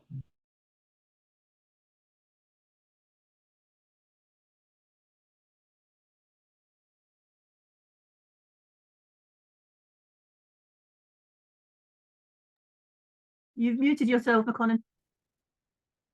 You've muted yourself. Oh, so thank you very much, Patricia. So yes, you didn't hear anything that I just said, did you? No. Okay, so I was just gonna say, as well as being the host of the Black Book Show, I am also the author of 4 books. So the first book that I authored. I heard that, and I heard about the rise of Rasto. I heard that. When you went on to the second book, I didn't hear anything. Okay, so Life in Gambia, the smiling coast of Africa. So I have been to the Gambia 5 times now. I've lived there twice. And this book, Life in Gambia, the smiling coast of Africa, gives an account of my journey in the Gambia. It's a part guide, a part, my experience. Because a lot of the information in there is just general useful information about the country, the Gambia. The Gambia is known as the smiling coast of Africa. It's on the west coast of Africa, and it's given that subtitle, the smiling coast of Africa, because the friendliness and the kindness of the people. And having been in the Gambia, lived in the Gambia, I would say that's a justifiable title based on the people. They're very warm, and I was received very well there. The Gambia, it has many benefits which have become appealing why a lot of people it's one of the popular countries along with Ghana, the Gambia, that people are starting to relocate to from the diaspora to Africa. It's hot weather, beautiful beaches, rich culture, and friendly citizens, also make it an ideal holiday destination for many people. So that book, Life in Gambia, the books, The Smiling Coast of Africa. Some of the things that I did whilst I was in the Gambia is I went to a wedding, naming ceremonies. I met the who's who of the Gambia. While I was there, I worked as part of a YouTube channel called Blacksit, which is a very, very popular YouTube channel and was a catalyst for a lot of other YouTube channels that later on have done, featured on content on the Gambia. And I worked alongside the founder, Juliet Ryan, and we did videos basically documenting, people that have moved to the Gambia that may have set up businesses, hotels, restaurants, why they relocated to the Gambia. And we also interviewed a lot of the local people, the businesses, and showcased, day-to-day life in the Gambia. We went into, medical centers to show medical facilities. We went into, we showcased properties, hotels, different aspects of life in the Gambia. So that book, Life in Gambia, anyway, the smiling coast of Africa. It's a wonderful book. If you want to know more about the Gambia or my personal journey in the Gambia, I'll definitely recommend it. Or if you're thinking of a place to go, possibly on holiday, that get a copy of that book, Life in Gambia, the smiling coast of Africa. How to Market and Sell Your Book, a guide for beginners. That's the next book that I wrote, How to Market and Sell Your Book, a guide for beginners. Many of you, on the Zoom call are authors. All of the people that are speaking are authors, bar Sister Leggett, who's going to speak later. She's a bookseller, but everyone else, is that, that's going to be delivering a speech, generally is an author. And this book, and I know aware as well that all authors that are in the audience as well. So this book, How to Market and Sell Your Book, a guide for beginners, is an essential book for authors. You know, it will show you how ways that you can increase your sales, different strategies and techniques, albeit whether that's using social media, whether that is, you know, online, so whether it's at physical events or whether it's at online event. It will show you how you can possibly turn your book into being a business, you know, which is very profitable for you. You know, things that you can do to sell on your with your book, such as merchandise or other aspects that you can do, which can effectively turn your book into a business. How you become an international seller, bestseller, and you know different strategies and techniques and you know ways that you can market your book. It has a lot of techniques which has worked for me, but it's also got techniques that I know and things that other authors have done to successfully get more sales of their books. So that is how to market and sell your book, a guide for beginners. Then we have my latest book, Experiences of Living Across Africa. So this is an anthology book. An anthology book being it's a compilation of different people's experiences, of different people's articles and stories. So I am the person who it was my idea to produce or to make the book, and I edited the book. That there are a few chapters. No, sorry, there's I think four chapters in the book which are mine. I did the introduction. I did a chapter in the book about things to consider when moving to Africa. I did a chapter about Gambia and I did a chapter about Ghana. So I mentioned, you know, that I've been to the Gambia earlier on. Another African country that I've lived in. Another African country that I've lived in. I've lived in Ghana for 6 months, and I also talk about my experience in this book, not just only of the Gambia, but I also talk about my experience of living in Ghana.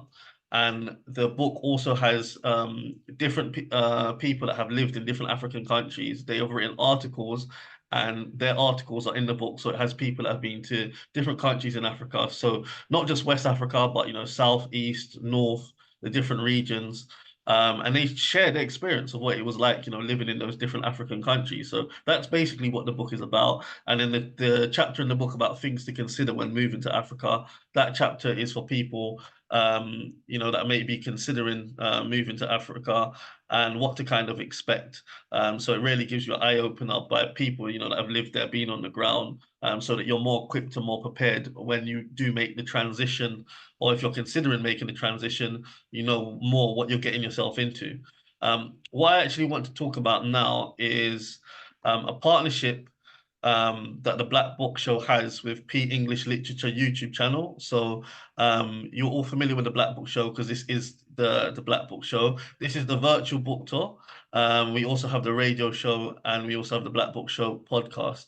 But you are all on the Black Book Show virtual book tour, which is a monthly event that happens once a month, normally on the last Sunday of each month, in collaboration with Auntie Jean's African Culture Market.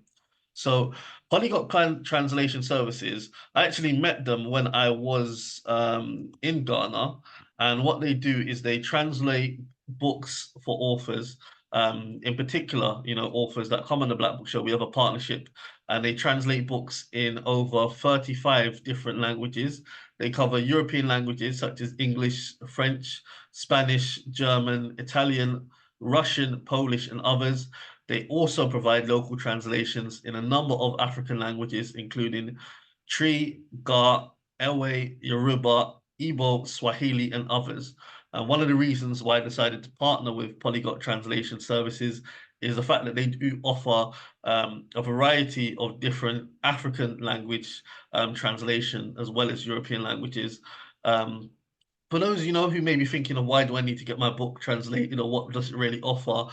You know, having your book translated means that you can sell to a larger market of people, basically. I mean, because obviously if your book's only translated in one language, say English, for people who don't speak English, there's a good portion of people that don't in the world don't, you know, and some people may just have a language, speak another language. Let's say it's French, German, or let's say, you know, in a native African language. But the fact is that if you have your book translated into another language, you know, you've got a broader market, and your book could perform well in the language that you actually translate the book into. It means that you're open to more awards as well. So you could have let's say your book is translated into French, for example. It's now eligible to win an award as, you know, the best written book translated in French or if any particular category, but it opens the door up to more sales and potentially more your book being eligible for more awards. And awards is important because that builds credibility of your book by saying, I'm award-winning author. This book is has won an award in this particular field. So, so far the Polyglot Translation Services, they've translated 5 books for the Black Book Show. They've translated much more, but these are the ones that they've translated for the Black Book Show or during the partnership. One of the books they've translated is for Aduni Faloyi. Aduni is a Nigerian based in the UK, and her comment was, my book, her review that she gave from the service she had was, my book, Fruits of the Spirit, has been well translated into 5 languages, French, Spanish, Yoruba, Italian, and German by Polyglot Translation Services, and is now available on Amazon. Another review by Penny is, my book, We Need One Another, has been well translated in Swahili by Polyglot Translation Services. I received quick and excellent service from them. Don't just take my word from it. If you go onto Google, you'll be able to see their reviews. Last time I checked, they had 30, I think it was 36 reviews. Yeah, 36 reviews. 4.8 stars, which is, very good. It means that people are very satisfied with the, the work they're doing and the translations. So in conclusion, if you would like to, contact me on behalf of, because you would want to get in contact with Polyglot Translation Services, if you're interested in getting your book translated. Now, the other thing I didn't mention is book translation, but they also help with its websites or brochures. They also do translations, in other written work as well. So if you, are interested in getting, your book or other work translated into another language, feel free to contact me. The contact is on screen, but I'm going to say it as well. It's info@blackbookshows.com. That is info@blackbookshows.com. And following receipt of the email, I will put you in touch with a member of Polyglot Translation Services who will be able to provide you with a quote for getting the book translated. They can also answer any questions you have, and they can provide you with any further assistance. Info@blackbookshows.com. Also, feel free to reach out. Yes. I just wanted to, in real time, say that I've used them. They translated my book into Spanish, and they are phenomenal. Oh, thank you very much for comment. Is that Dr. Janet Palmer? Yes. Oh, okay, yes. I know. I think I did put you in contact with them. I wasn't, but okay, they've translated your book now as well. So I think no, you was one of the ones I think it was one of the 5s I mentioned. So yes, well, that's another testimony on the virtual book tour from Dr. Janet Palmer. And no, I didn't pay her to say that, and I didn't know she was going to say that. She just has said that. So that's another testimony of someone actually on the virtual book tour. You're having a bit of a problem with your internet. Okay, Dr. Janet Palmer, We she's just... can't hear you. Can you hear me now? Yeah, you're choppy. Yeah. You're in and out. Okay, it must be my internet. I'm just going to wrap it up now and say, if you would like to contact me through the website, blackbookshows.com, you can fill in, if you select the contact us on the menu, fill in the contact section. If you're interested in getting your book translated, or if you're author interested in featuring on the Black Book Show, feel free to reach out and contact me, info@blackbookshows.com, or via the contact us section on the website.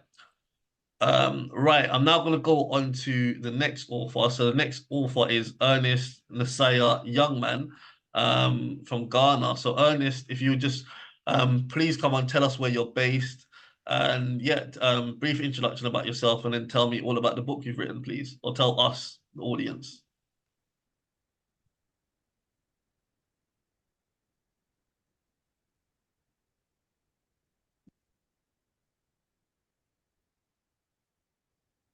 Okay, Ernest.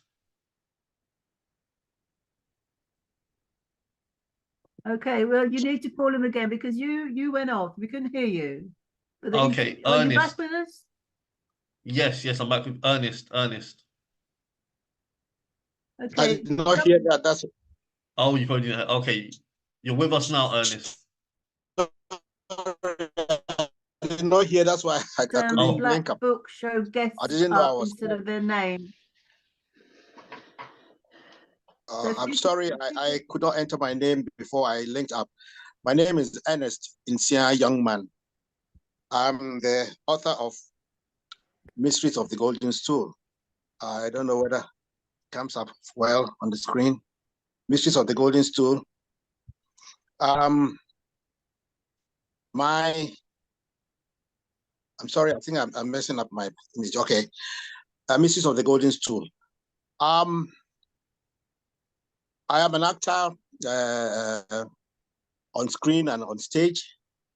I also do some few productions myself, feature films. And then I wanted to write something and produce a movie that tells our history, our tradition of particularly Ghana. So I chose the Ashanti history as a main subject. I'm sure those of us who may know a little bit about the Ashanti history. Ashanti is in Ghana, previously called Gold Coast before the colonialists colonized them. And when they were trying to get into the hinterland to take control of the colony, mainly because the Ashantis were gold miners, they were farmers, and they were mining gold long before the British and the Europeans got there. And because they wanted their hands on the minerals that they have there, they wanted to take over the place. So they colonized the area. And unfortunately, when they were getting into the Ashanti area, they met the Ashanti kingdom, who resisted their incursion into the country. The Ashantis fought them for a period of almost about a whole century, from the beginning of the 19th century to the end. In fact, this year, 2024, marks 150 years when they fought one of their major wars against Sir Garnet Wolseley. It also happens to be the 25th anniversary of the current king who is ruling the country now. There have been 16 of the kings who have sat on the golden stool. Now, the Asante Kingdom was put together by their first monarch, King Osetutu, who brought almost about 7 or 9 states together to start the kingdom. Later on, other communities or states around the area joined together to fight a local domination to liberate themselves. And the golden stool, which is the ancient artifacts around which the Ashanti Kingdom is built, has become the force and the power that the kingdom evolves around and exists by. Now, when they were having their problem with the British realized that the golden stool was what kept the nation together, and to be able to break the kingdom, they must get hold of the golden stool. Unfortunately, they could not. But somewhere along the line, when the Asantes found out that they could not hold on the resistance, they had to more or less come into a truce with the British, but the British took advantage of the truce, captured the king, and sent him into exile for 27 years. The greater number of the people who traveled with the Asante king, most of them died in exile. Now, the golden stool, which currently the artifact around which the Ashanti kingdom is still existing, is still keeping the kingdom together after the king was returned after 27 years in exile. Now, I wanted to tell a story about the versatility of the kingdom, the strength of the golden stool, and how it is revered even in contemporary times. And I chose to write a story about the incessant attack on the Asantes in trying to dispossess them of the golden stool, and which I wanted to say that even as of today, people still find ways to try to steal it from them. I'm sure those of you in UK may hear about the British government trying to return some of the artifacts to the Asante Kingdom, even as today. Yeah. Yes. Yeah. So it goes to reinforce the relevance of the story I was trying to write. And that's what actually motivated me into putting that story together. I started the story almost about 25 years ago. That was when I started the story. But I wanted to make a movie of the story, but unfortunately, I could not raise the money, so I decided to write the story in a book. That's why I got it published. I published the book in 2018 in Ghana, and also published it in the UK, launched it in the UK 2019. So it's been on Amazon, and it was published by Author House in the UK. Now, the story is a very simple attempt in trying to also tell our history, a lot of which most of our people who live in the diaspora don't know. I also try to put in some of our tourist sites. I also try to put in some of our traditional practices. And the major one of it is the celebration of the golden stool, which the Asante people do in a festival they call Akwesidae. They have their own calendar, which runs every 6 weeks, 9 of which is celebrated in the year. So every 6 weeks, the Sunday of the 6th week, the Asante celebrate the festival they call Akwesidae. The king will sit in state and receive homage from the citizenry. People will bring him presents, and he also make presents to gifts to the citizens. Now, the content of the story is very simple. An African or a Ghanaian or an Asante historian is invited by a university in the US to go and speak about the golden stool. And once he gets there, people who think they want to possess the golden stool begin to make plans to come to Ghana to steal the golden stool. So they kidnap him and bring him down to Ghana in an attempt to lead them into the place where the golden stool is being kept. And then in the process, they are unable to get him to the tomb, but eventually the people who are trying to steal the golden stool, trying to use science and technology, are able to use satellite imaging into detecting where the golden stool is hidden in the city of Kumasi. They attempt to drill a tunnel into the tomb where the golden stool is hidden. I was trying to find a way to tell our history, our stories, in the same vein as the Indiana Jones adventure stories, and then try to find a way also to get our people excited into our tradition and culture. And this is what the whole Mysteries of the Golden Stool is about. The chapter 17, which speaks about the celebration of the Golden Stool, is a complete narration of my personal experience of the Golden Stool celebration, where the king will go out of the palace, prepare himself, sits in a palanquin, and he is carried to the festival ground. And it goes with a lot of music and dancing of the citizens. Some of the kings and the chiefs also come into the celebration. In fact, it's a big deba where several people are invited from all over the world. What I have in the book celebrates one of the festivals where there was an invitation from the king of Buganda. There was a Zulu king also in attendance. Presidents from some African countries were also invited. And it shows where the people in Asante revere their king and also celebrate with him. Now, when you go through the system of the Asante kingdom, it has a hierarchy which whittles down to smaller chieftains within the communities.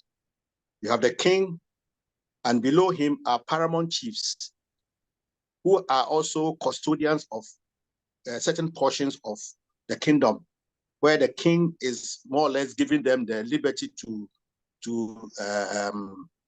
administrate or supervise on his behalf. Further down, there are smaller chiefs who are also responsible for the paramount chiefs in their communities. And it comes down into a microcosm where you have the unit family groups of clans that also exist within the community. And it builds up, if you take it from the clans, it builds up to the macrocosm, which is the king who rules over all the people. Now, the kingdom has a hierarchical system of a matrilineal hierarchy, where the king cannot be inherited by his son, but rather his sister's son. And the sister also can become the queen mother or the queen of the kingdom. You don't necessarily have to become the wife of the king to become the queen, but you must be a sister or a niece or daughter of the queen, or the queen's sister's daughter. Is a little complicated, but very, very simply planned and run, and it has been running for over 400 years and more. The Asante Kingdom has been in existence for over 400 years. And it has always been like that, where the king and the sister, or vice versa, the sister's daughters or the sister's sons are inheriting the kingdom from that point. And it's only coming from one particular family where the Asante king comes from. So the current king, which is the 16th of the kings that have ruled Asante, have run from up to today. We have 16 of them. The current king is King Osei-Tutu II, and he has been on the stool from 1999. This year will be his 25th anniversary. There will be a lot of celebrations in Ghana, and they are going to celebrate the return of the king from exile in 1924, which is 100 years when a king who was taken out of the kingdom, was sent into exile for 27 years, was returned to Ghana or to Gold Coast in 1924. So this year is also going to be 100 years of the return of the kingdom. And then the current king is also going to celebrate his 25th anniversary. So this book that I have here has a lot of our traditional practices. I'm sure some of you might also have seen the actor Idris Elba. He has a documentary on gold, and he tells a little bit of story of the Asante Kingdom. He had the opportunity of meeting the king and paying his respect to him in this documentary as well. So this is how I have my story, and I hope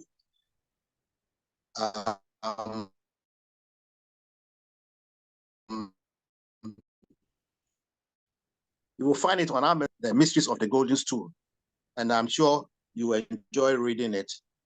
I've been in the UK a couple of times before. Currently, I'm in Ghana for almost about the past 2 years. I've been traveling in the UK, where I have met the Black Parents Group, Barrows in UK.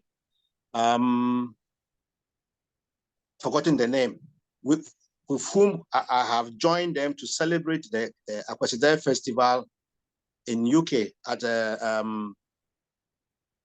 don't know why I'm forgetting the name. The Asanteman UK also has been celebrating the Kweside Festival. The book has also gone to Middlesex University, where the faculty, one of the faculties, have accepted to use it as a book in the study of diversity, because it talks about African culture and African traditions. And I'm sure those of us who are listening to me now, if you contact me directly, I put up my contact a little while ago. I should be able to assist you in getting copies, either through my contacts in the UK, or you can get them online on Amazon. I think that's what I have for now. If anybody has any questions, I'll be prepared to answer if there is any. Okay, thank you very much, Ernest. Can you just repeat one more time the title of the book again for those that are listening? I know you're going to put it in the Zoom chat, but just mention the title of the book one more time, and the online booksellers where they can get it from. Okay, the title of the book is Mysteries of the Golden Stool. It's available online on Amazon, Author House, and Barnes & Noble. I also put up my contact a little while ago that you can contact me directly if you are having any challenge in acquiring one. I'll be able to direct you to a contact in the UK to be able to get a copy. Thank you. And thank you very much, Nkofa. Your name is has the Ghanaian heritage. I thank you very much for this opportunity of helping me to get over to this platform, and I hope it will reach well to the your patrons and let them enjoy reading the book. I thank you very much. Thank you very McConan, much. Yes. McConan, just quickly, what's Ernest's surname? I changed his name because he said it was Ernest. I don't know his second name. Ernest And Inia. what date is the celebration taking place in Ghana? I live in Ghana, yes. What and date is the celebration taking place? The 100th? Yes, there will be the 100th anniversary of the return of the King of Asante from exile. What date? It will also be 150 years of the Sovereignty War, one of the big wars that the Asantes fought with the British when the British wanted to take control of the Asante land. There's also going to be the 25th anniversary of the current king on the throne. And these are all planned as activities that will run between now and perhaps the end of June. And I'm sure those of us who are listening may contact I'm on Facebook, I'm on Instagram, I'm on LinkedIn. I'll be putting up some of these information across so that our patrons will be able to get more information about. And your surname? My surname is, well, my full name is Ernest Inia, young man. And I'm also known by my birth name. I was born on Friday, so a lot of people call me Kofi and cut my surname Young. So I'm also known as Kofi Young on social media. So if you type just Kofi, Kofi Young, Young, you'll be able to trace me on social media. And if you also type Mysteries of the Golden Stool, it will also bring you to me as well. Great.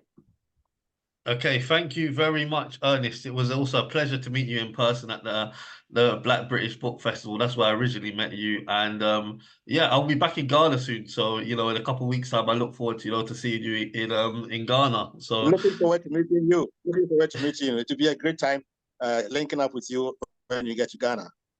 Yes, it would be good. Maybe you take me to Kamasi, the Shanti region. Certainly. I hope it will be in a good time for the festival so that we can go to see the king. Oh yeah, that would be great. That would be great. So yes, because I say it was in Accra last time I went Cape Coast, but I didn't go to Kumasi. But I would love to go to Kumasi possibly this time when I'm in Ghana. So yeah, we'll obviously we'll be speaking offline. And yeah, thanks Ernest for coming on the Black Book Show virtual book tour.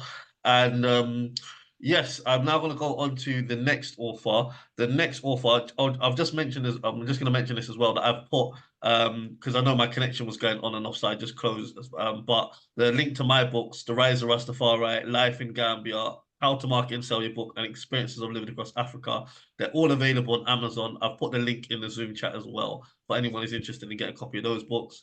Ernest is going to put, well, someone else already put details of where Ernest's book's available from. He's going to put it in, well, they've sent me a direct message, so I'm going to put that message so that everyone can see it. Right, the next author that I'm going to introduce onto the Black Book Show is Olufemi. So Olufemi, if you would please like to just unmute yourself so we can hear you. Welcome onto the Black Book Show. For the first time, the Black Book Show virtual book tour.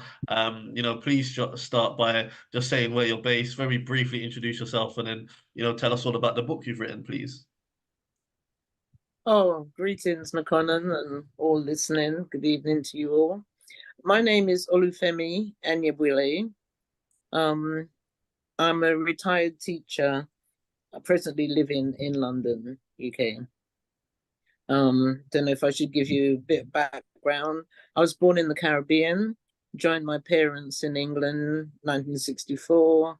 So I was schooled in London and lived here most of my life. I've always had an insatiable thirst for information about Africa and African people. I read as much history as I can, history and culture. It just makes me feel proud and strong. I say to people that African history to me is like comfort food. That's how I describe it. So yeah, that's me in a nutshell. I grew up in the civil rights era, 50s and, sorry, not 50s, well, born in the 50s, 60s and 70s.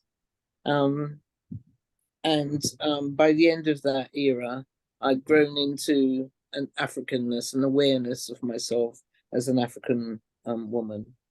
Now, the book I want to introduce you to is called KMT Astrology, an Introduction.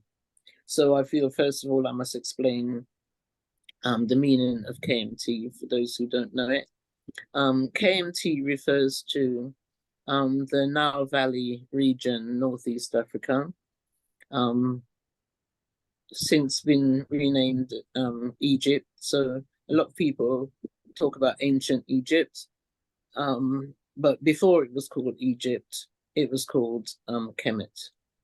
And I like to go back as far as I can in any research that I do. So I try to go beyond ancient Egypt, the origins of time, Kemet.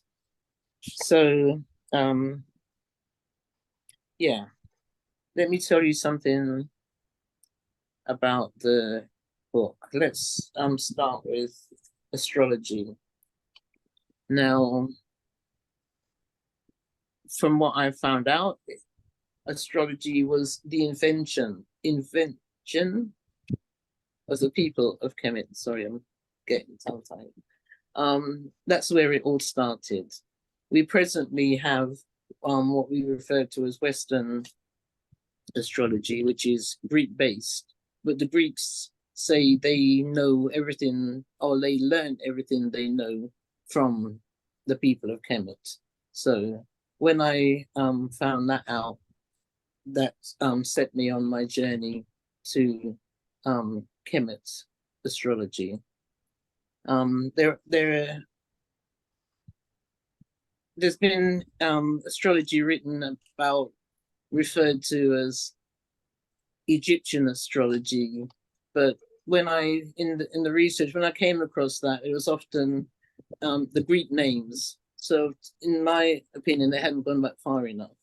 For example, books written about ancient Egypt, astrology will have a name like Horus, which is Greek, or Thoth, which is Greek. So again, I needed to go back as far as I could, and that's how I came up on Kemet. So how did I come up on astrology? I used to, decades ago, I used to do handmade greeting cards, and I had cards like heroes, like Marcus Garvey, Malcolm X, Nanny of the Maroons.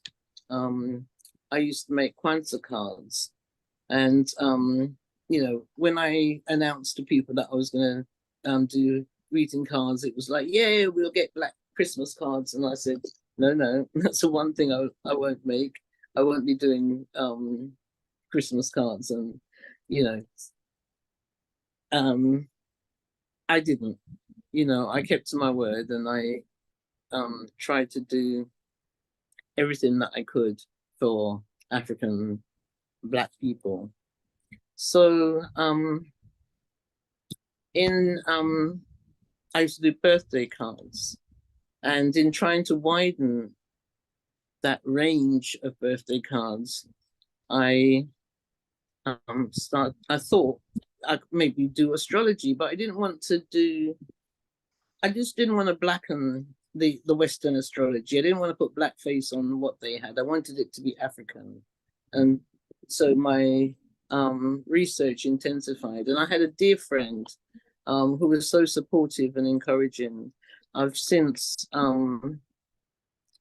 lost. She passed away, so she wasn't around for the published book, but she helped and supported me in the beginning with this concept of Black or African astrology.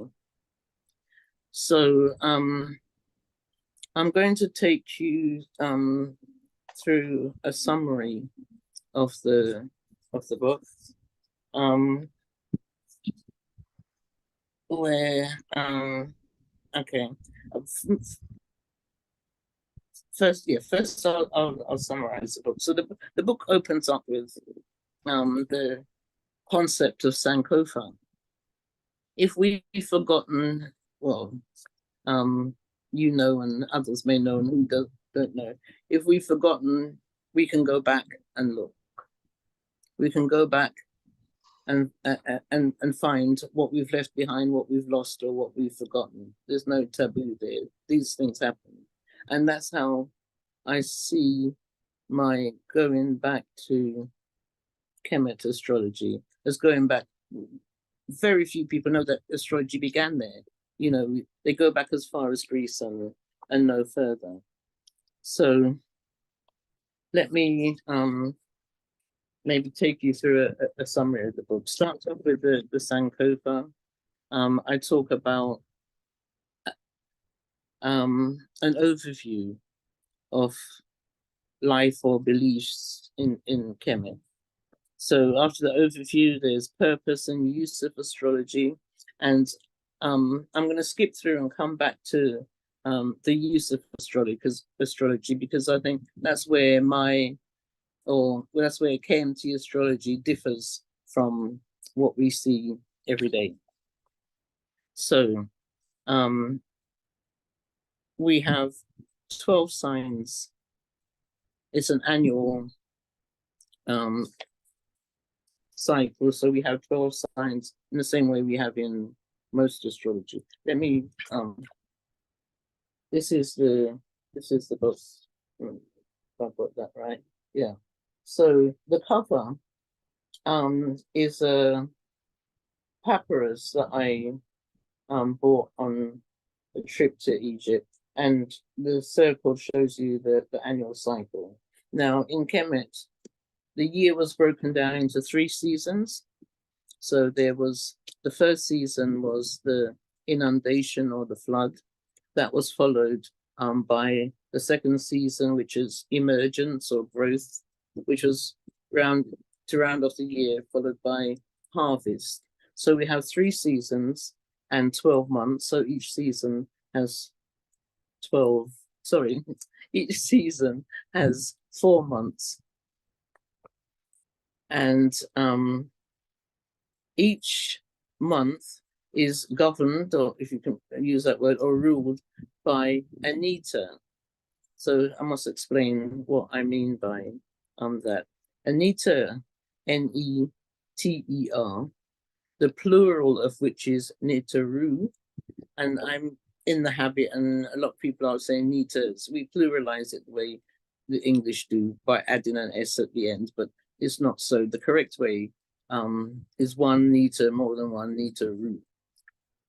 So we start off, the year begins with the flooding of the Nile. That's the first Nita. So we have the myths that are associated with that Nita. And from the myths, the story about that Nita, you can start to draw out what would in later time in the Greek astrology become the characteristics or personality traits of that sign.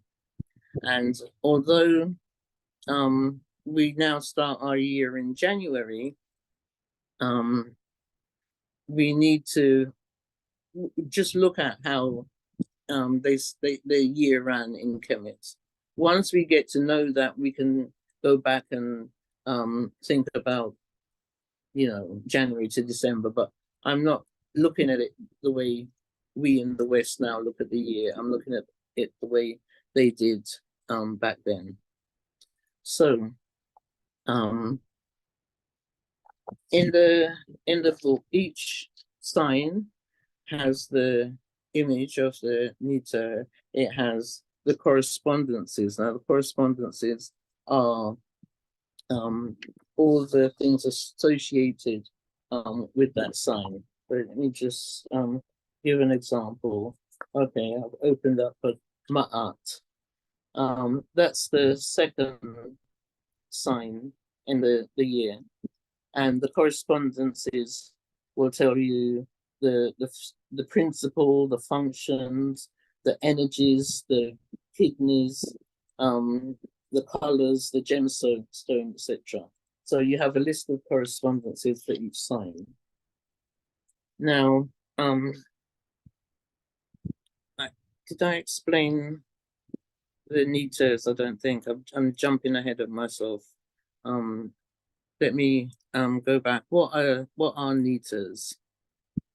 Some people use the word deity or gods or goddesses, and I think if I stick to Nitas and I'm sticking to the original, and from that we can maybe get a better understanding. So, and there again I go adding the S and saying Nitas, excuse me, Nitaru. So each Nita has a story to go with it, and that story, if you follow the annual cycle and follow the seasons, the story about them will coincide with what's going on in that year. Now, I know astrology is largely about the stars above, and it is to do with time and place of birth. But what I'm trying to do with KMT astrology is show that one, if we observe the seasons and observe the energy flows, we can get a better understanding if we combine that to the time when we were born, because we don't all have the ability to look at the stars at any given time, and we don't need to. We can get an understanding of what's going on around us.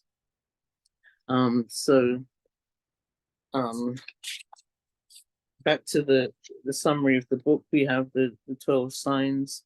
We have, I don't know if maybe at the end, if I have the time, I can go into one or two of the signs. But we go through the introduction, the overview, the 12 signs, and at the end, there's a glossary of the names and meanings. Now, I think I've kind of jumped all over the place of it, and I keep on, excuse me, I feel I keep on jumping past the need to, yes, I don't know, let me just get this out now. What are Nitas? They're aspects of God. So you have the creator, the almighty, you know, God. But because we are finite beings trying to understand the infinite, it's difficult for us unless we break it down. And I think that was what was done in that culture. It was to break it down into small pieces so that we could better understand if we took it small bit bites at a time. So that's why we've broken it down into 12 meters for the astrology. There are many more than 12, as you'll find out, but these 12 are the main ones associated with the annual cycle and with the I don't want to with traits that are associated with your place and time of birth. Now, I feel I've jumped around a lot. Is there anything that you want to ask me, McConan, about No, this? no. I'm just gonna say, just wrap it up because of time. Just what we're saying now. Just mention where your again, the title of your book and where people can buy a copy of your book for those who are interested. Okay, so title of the book is KMT Astrology: An Introduction. It's an introduction into KMT astrology, and it's also a snippet of history. You know, you get to know or get a feel of what was happening back then, or the way the concepts that people had back then. So KMT Astrology, an Introduction. My name is Olufemi Anyabule. The book is available on Amazon, and I hope you enjoy. Okay, thank you very much, Olufemi. I'm now gonna go on to the next author. Pauline, did you have your hand up? Is that hand raised? Or was that left from previously? Yes, I mean, do you remember we have to let people on the radio know maybe the spelling, because although we hear the name, they may not be able to spell the name. Correct. Oh, is that my name? You want me to spell? I mean, okay. I mean, when you say it, I mean, people listening on the show may not get the correct spelling and therefore may not be able to find you. Okay. So my first name is Olufemi, Olufemi.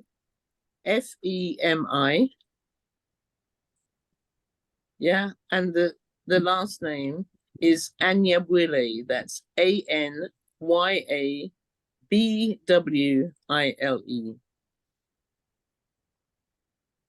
Thank you. Okay. Thank you for having me. Put a message in the chat to people on the platform. You may want to scroll down and have a read, because Auntie Jean is not here. I don't know, McConan, did you mention the reason why Auntie Jean is not available today? I haven't mentioned it. I wasn't sure whether to mention it or not, but I guess you can if you wish to do that. Yes, I mean, sadly, Auntie Jean's father passed away in Jamaica, so she's actually gone to attend the funeral.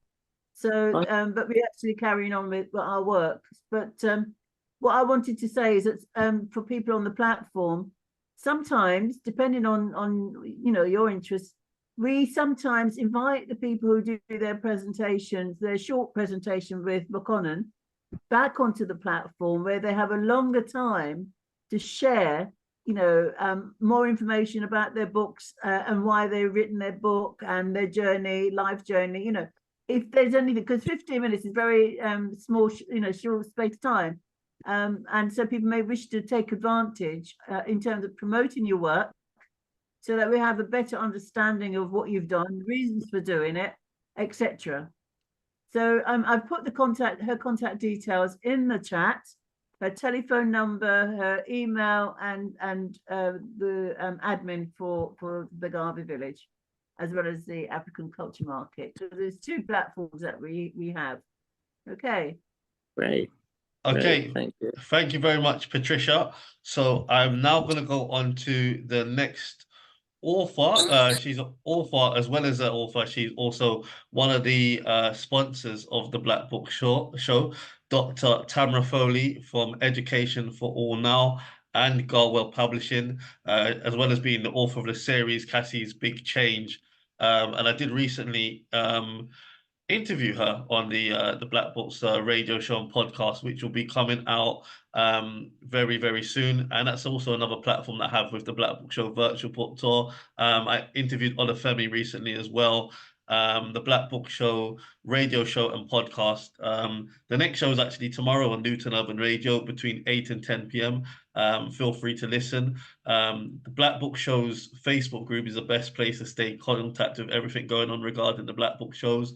But tomorrow on Luton Urban Radio, LUR Live, between 8 and 10 p.m. UK time.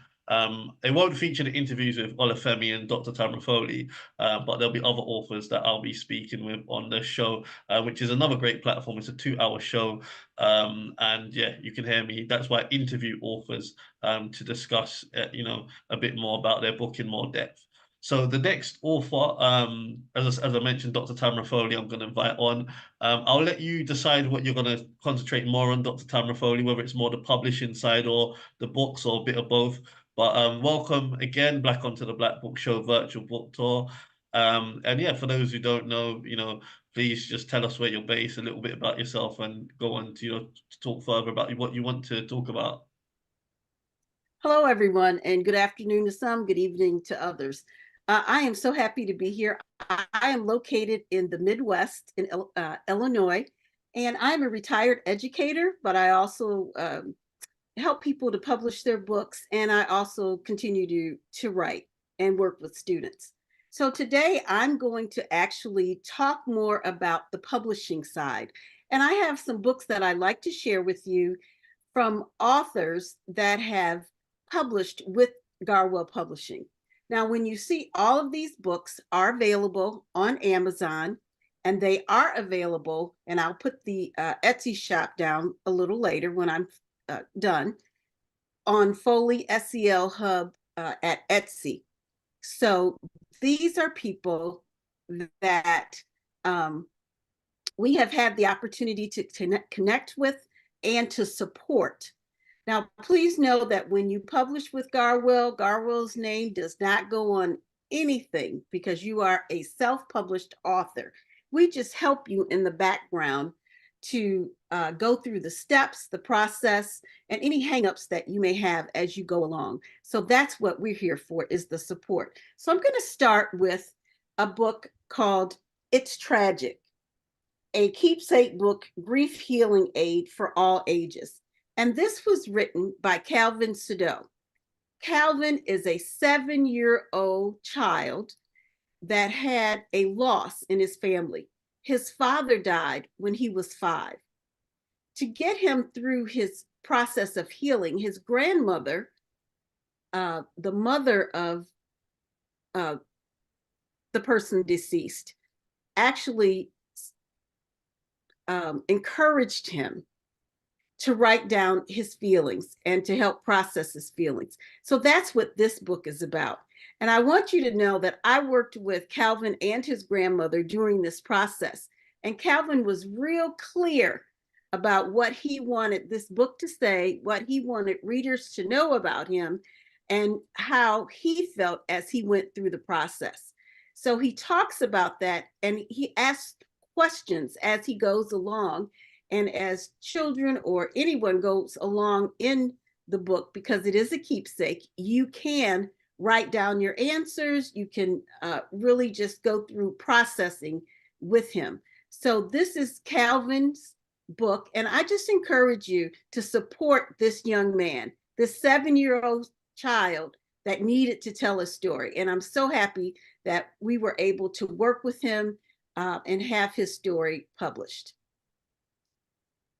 The next book I want to share is by another author, and she's written, Lynn Garrett, and she has written several books with us. So I'll go over them. This book that she wrote, When Families Pray, and it's a prayer book for children and parents. So in the book, there are places for people for you to reflect, but also there is a parent's prayer, and then there is a accompanying children's prayer. All of the children's prayers were written by children.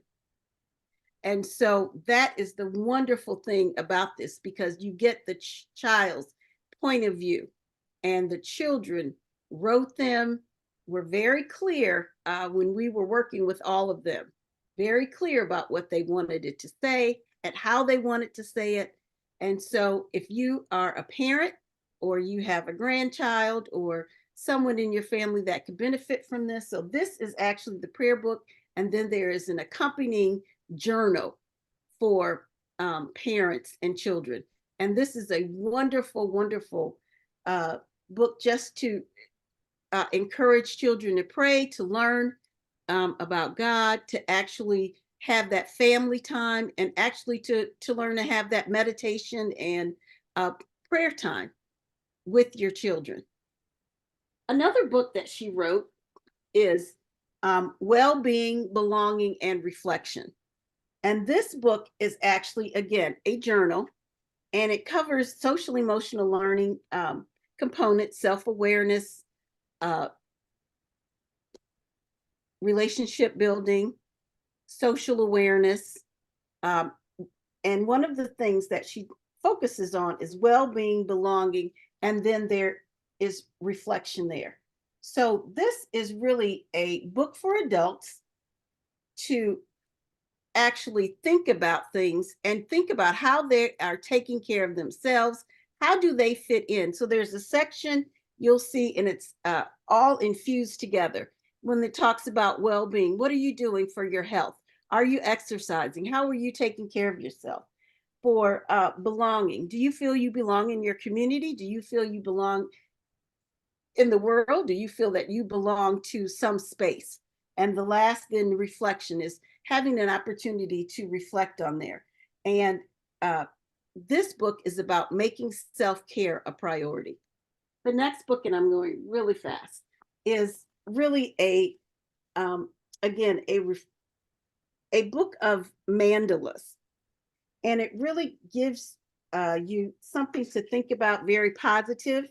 So this one says, I dedicate myself to daily growth and development. So it's a coloring book.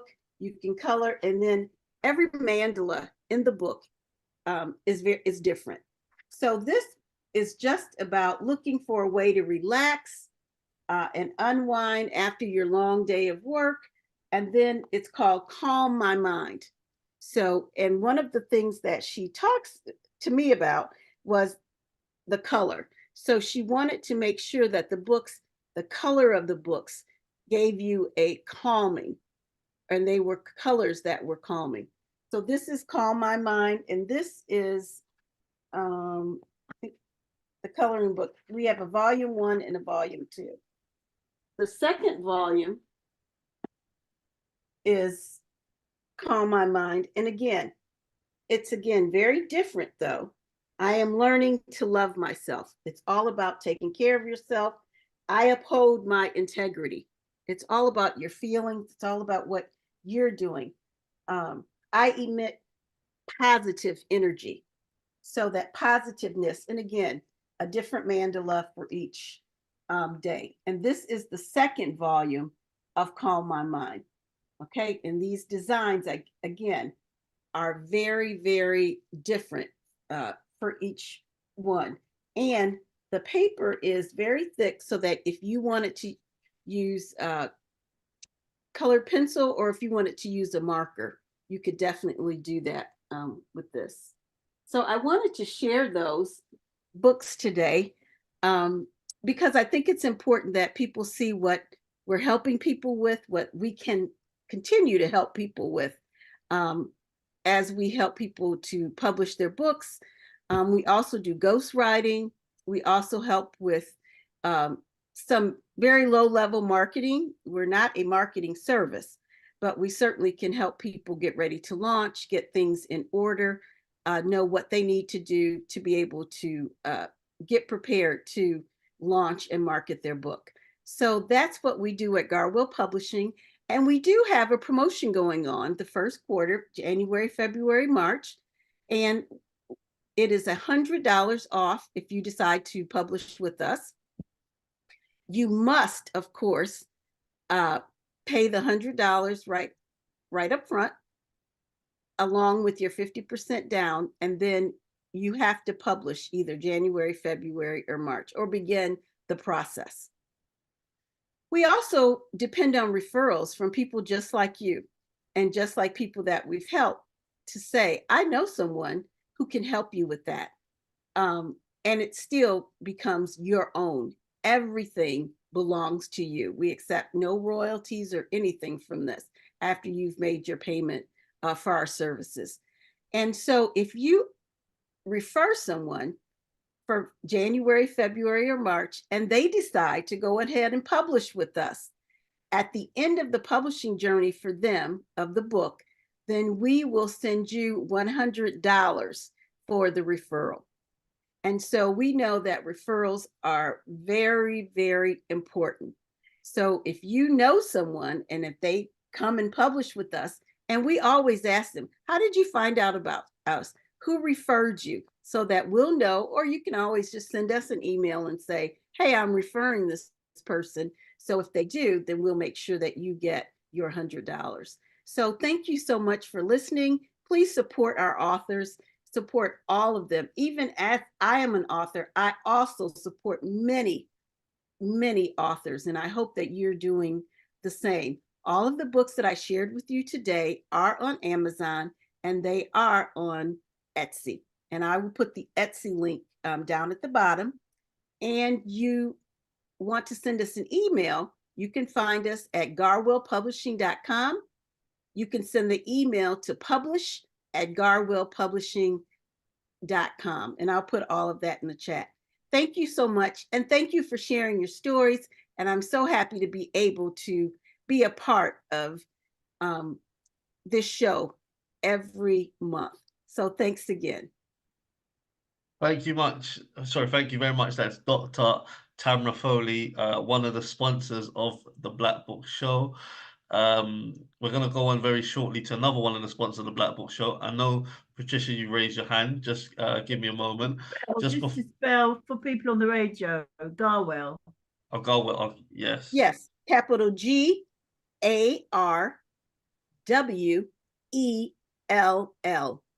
And Garwell is a combination of my father's last name and my mother's maiden name. So we wanted to make sure that I wanted to make sure that both of my parents were represented in my company. Thanks. Mm-hmm. Okay, so if you are an author who is interested in promoting your book on the Black Book Show, or indeed a sponsor like Dr. Tamra Foley and Sister Leggett, who we're going to listen to in a moment, Dr. Tamra Foley, Sister Leggett, are among two of the sponsors of the Black Book Show, along with the other wonderful sponsors that we have, such as Polyglot Translation Services, Jimmy Asher Foundation, Bertie Dare. Thank you. These are the sponsors of the Black Book Show. So if you are interested in being a sponsor or promoting your book on the Black Book Show, please send me an email. You can get me at info@blackbookshows.com. That is info@blackbookshows.com. Alternatively, on WhatsApp. That is +44 7943 178 117. Again, the WhatsApp number is +44 7943 178 117. Please WhatsApp only, not a direct call. That's WhatsApp to contact me on that number. And my name is McConan. That is spelled MAKONNEN,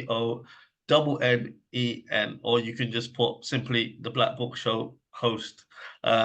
So yeah, please feel free to contact me regarding appearing, whether it's on the Black Book Show virtual book tour or if you would like to feature on the radio show podcast. So many of the authors that feature on the virtual book tour, they also feature on the radio show and podcast where I speak more in depth and I do an interview with them about the book that they've written, which is on Luton Urban Radio and also Galaxy Afui. So the next author I'm now gonna introduce, well, sorry, not author, sponsor of the Black Book Show. She's not author, unlike many of the the other people that you've heard so far. She's an actual a bookseller. So Sister Leggett from Nubian Nicker's book, who I've known for many years now. Back in the days when I used to be a part of Luton Black Men, and she used to come down to our events, with a bookcase and come and sell her books at our events, and for a long time now. So Sister Leggett, welcome back onto the Black Book Show virtual book tour. And yeah, please just tell us, all about what you do for Nubian Nicker's books in terms of, selling books. Greetings, good evening, everyone. It's nice to be back on the show. As Brother McConan said, we've known each other for years, and yeah, he's just actually seen me grow for the book service that I do, and somebody thumbs me up. Okay, so tonight, Bob Marley, they've got the film out called One Love, and the UK release is on the 16th of February. So I am in contact with someone who's got loads of the books. So I'm going to just promote the book tonight, and it's called So Much Things to Say, just like the song. And this book was done by his producer, his manager, who was also a friend. And this book is a hardback, by the way, and this is the author, Don Taylor, and it talks about Bob Marley's life, but he was one of the closest ones to Bob. And he actually talked about, there's different situations, like how he and Bob were shot down, which I didn't know, were shot down and left for dead by gangsters wheeling the Uzi submachine gun. So I didn't know that the manager was also hurt as well. The secrets of millions of pounds Bob placed around the world, how Bob foiled the plot to kidnap Mick Jagger, how Bob secretly carried guns or knives and threatened to kill whoever come across him. So he had another side to him. We all know him as a gentle, humble Rastafari brother, but there was more to what meets the eye. So it's very, very, very peppery. So this book, once you get this book, I'm going to also, if you, all who purchase the book, I'm going to give a health book that will, I will actually post it when you do order. Now this book is $14.99, but we're doing it for £10 special. So we need to try and sell as many of these copies before the film. I believe it was shown Friday, I don't know, in Brixton, and today actually, the Friday, Saturday, Sunday. So as McConan said, yes, I am, eventually I'll be an author, but not for now. But I am a promoter. I promote authors' books, and it's just been a pleasure because the majority of the authors that I sell books for, I know them. They are either self-published or they go via the publishers. And it's been a good journey. And I do different genre. I mean, main one is history, but because over a period of time coming on to the Black Book Show, I've actually got a different genre. So it's literally, at first, it was really concentrating on the Africans that are in the United Kingdom and Europe, because no one really knows a lot about the authors that are based here, especially in the UK. And then as the show's grown, there's more and more American brothers and sisters as well. So it's really beautiful. And having the Zoom, it enables us to unite and know what's each and every one of you are doing. So I just want to double check something. McConan, do I have enough time? Yeah, you can go on just for a couple minutes. Oh, okay. Right. So as I like to always encourage you as authors to keep doing what you're doing best, because each topic, as much as you might think, oh, I'll just write something, I don't know, but it will resonate with someone. As I always say, one book can make the biggest difference in someone's life. It'll be life-changing. So just keep doing your writing, get it published. If you can't self-publish, a previous lady that was on the author, that was really good because she's a publisher, and there's so many more Black publishing houses. That is fantastic and really, really great. Ernest was on early because I didn't hear all of his talk, and I actually met him when the Ghanaian community had a beautiful session down in South London, because they normally go to North London and have the Ghana Day, but they literally had a beautiful session where the kings and queens came out in near to Peckham. And that's where I met Ernest as well, and his book of talking about the golden stool. Yes, there is also a curator. He works for one of the museums. And with a European guy, sorry folks, if you hear anything crispy, I always cover my books as well. And his name is Dan Hicks, and he's called his book The British Museum. So all what Ernest was talking about, this is an example. It's called the British Museum, the Benin Bronzes, Colonial Violence and Cultural Restitution. So let me show you an idea of this book here. And it literally, when I saw the article, I just think that these people are just absolutely out of their minds, stating that they are literally going to loan the artifacts that was stolen from Africa, stolen from Ghana, and it's on loan.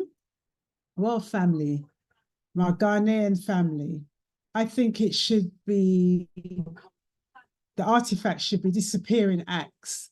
In other words, it should never ever leave. Once it's in Ghana, never ever to be returned back here, because that's a looted information. And Dan Hicks, he had a, honestly, he was just fantastic. I went on the podcast and there was over maybe 1,500 people on it, because it was such a serious topic. And the brothers and sisters from Benin was on there, the Igbos, some of the Yoruba. It was a cross section of brothers and sisters. And he literally said, give the artifacts back, because it doesn't belong to any European, or wherever the items are in these museums. And he also said, which I loved him for, he said, they can do what they want with it because it belongs to them. So if they want to receive it, burn it, or do their own museum, that's up to the peoples. So again, that's his book, and it coincides with what Brother Ernest was talking about with the golden stool. These people will never, ever give up. They just want that stool, but they will never, ever get it because it's sacred and it belongs to us. And Olufemi, oh, wow. I just have to point you out, because I was looking at astrology years and years ago, and I don't know why, I don't know what determined me, and I stopped looking at the stars and the signs and so forth. And what you're talking about is fantastic. That is really a deep, deep research I have done history as well, and we touched on the astrology and the moon and the stars and so forth. And so above, so below. And your Okay, Sister work Legette, is please just start to brilliant. wrap it up. So I can wrap it up now by saying I'm going to put my details in the chat. And for the radio station, my name is Nubian Nigis Books, NUBIANNIGIST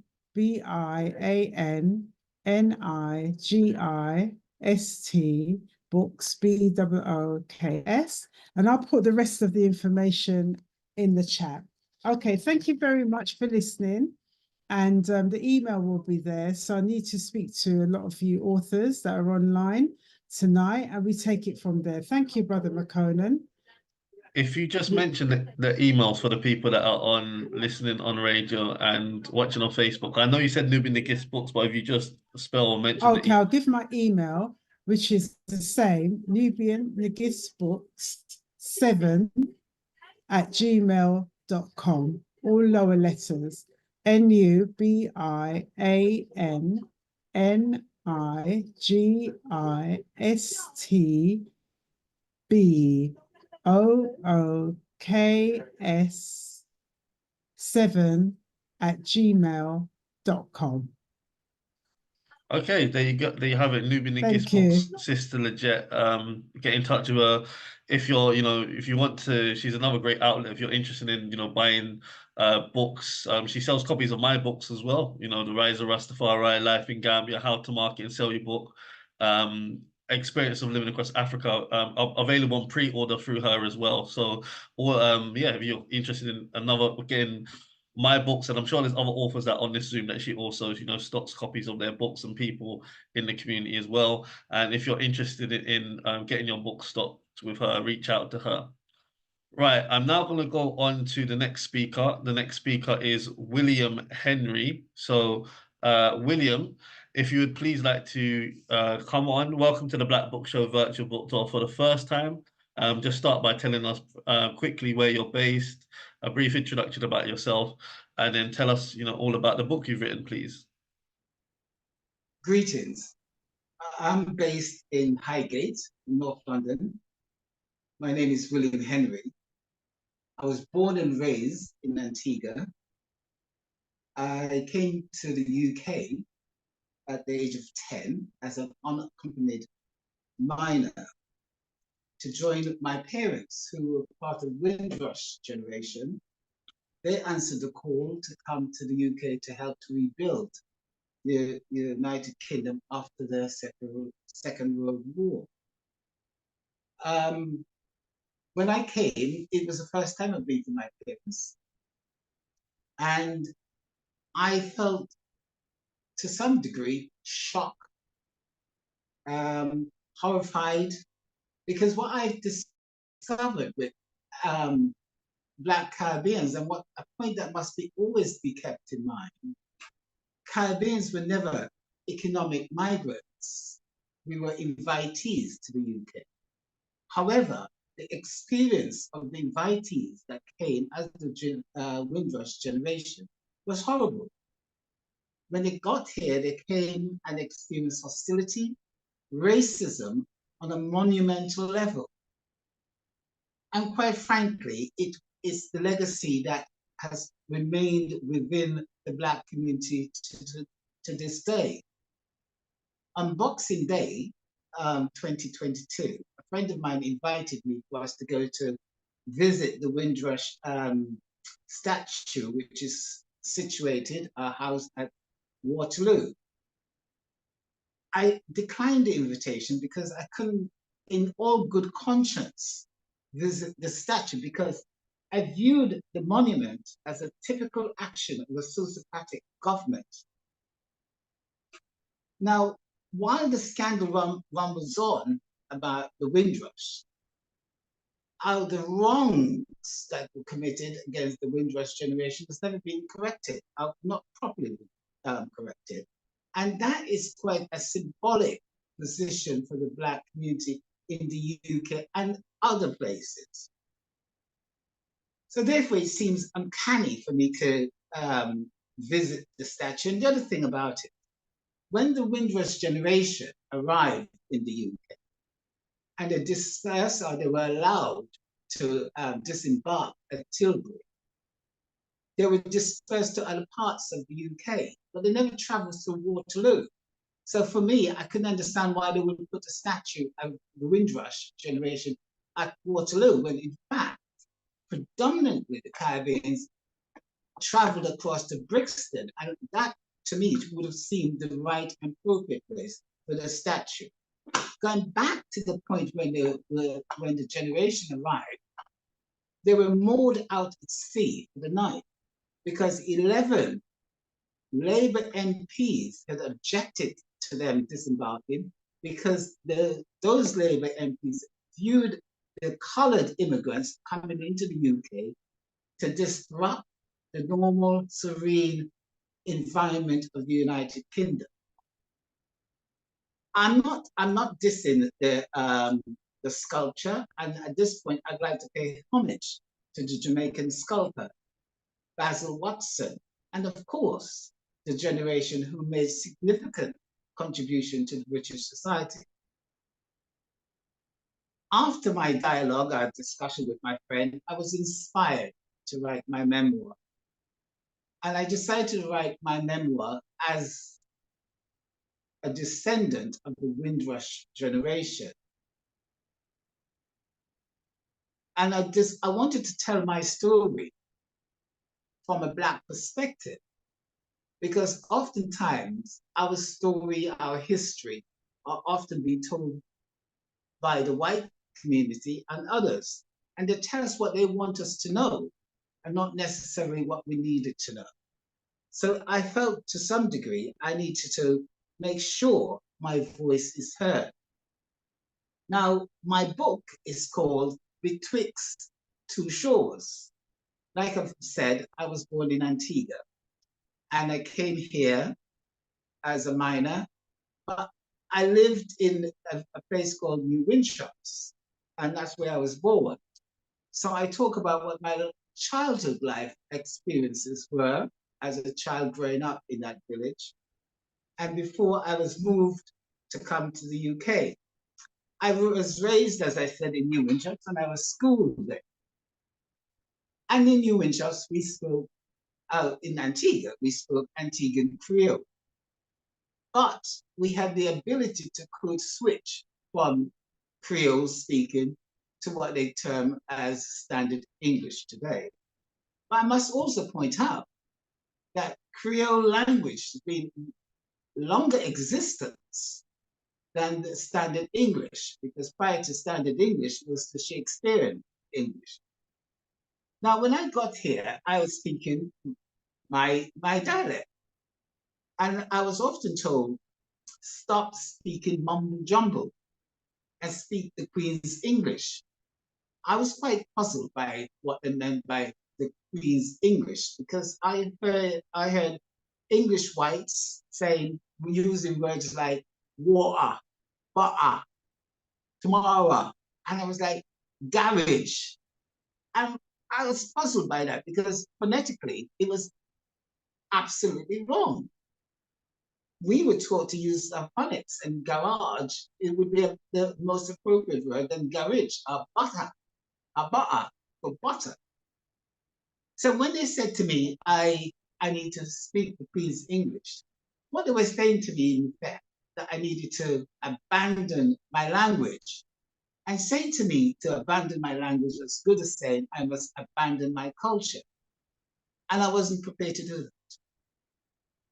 I was not prepared to surrender my language and assumed their language as being superior.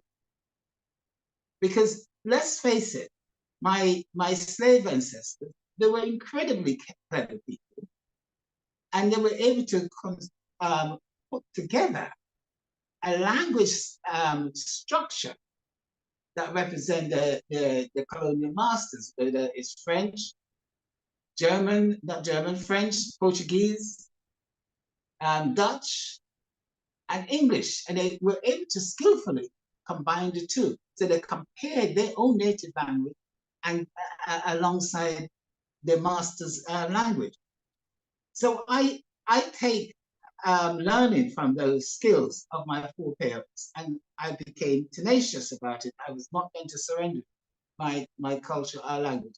Consequently, I was described as being maladjusted. And of course, one with racism, discrimination, hostility was not part of our culture. And they sent me to a boarding school for maladjusted people.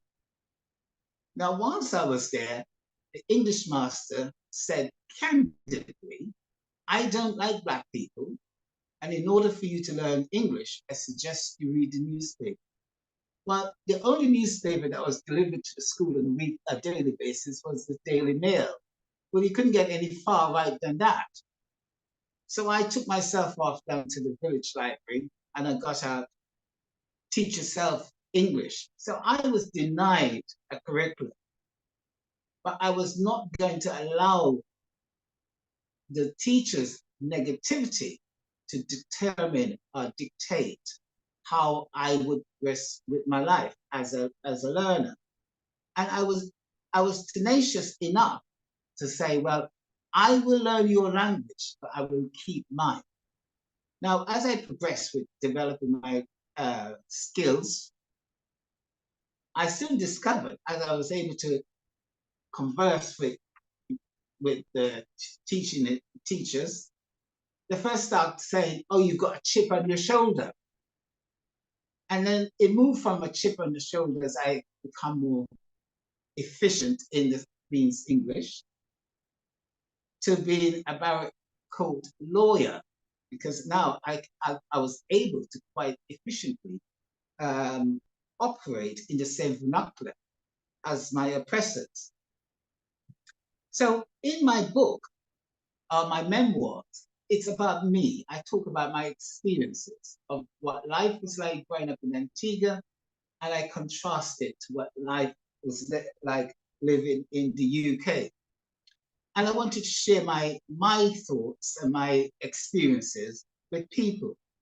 And my book, my book, Betwixt Two Shore, is a must book that you must read it. It's designed as a catalyst to influence silent voices for people to speak out about their experiences and raise awareness about the impact of separation and how separation can traumatize people's lives.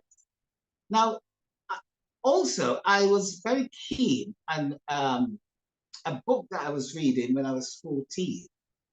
And the school banned me from reading the book because it was written by Eldridge Cleaver. And the book titled Soul and Ice.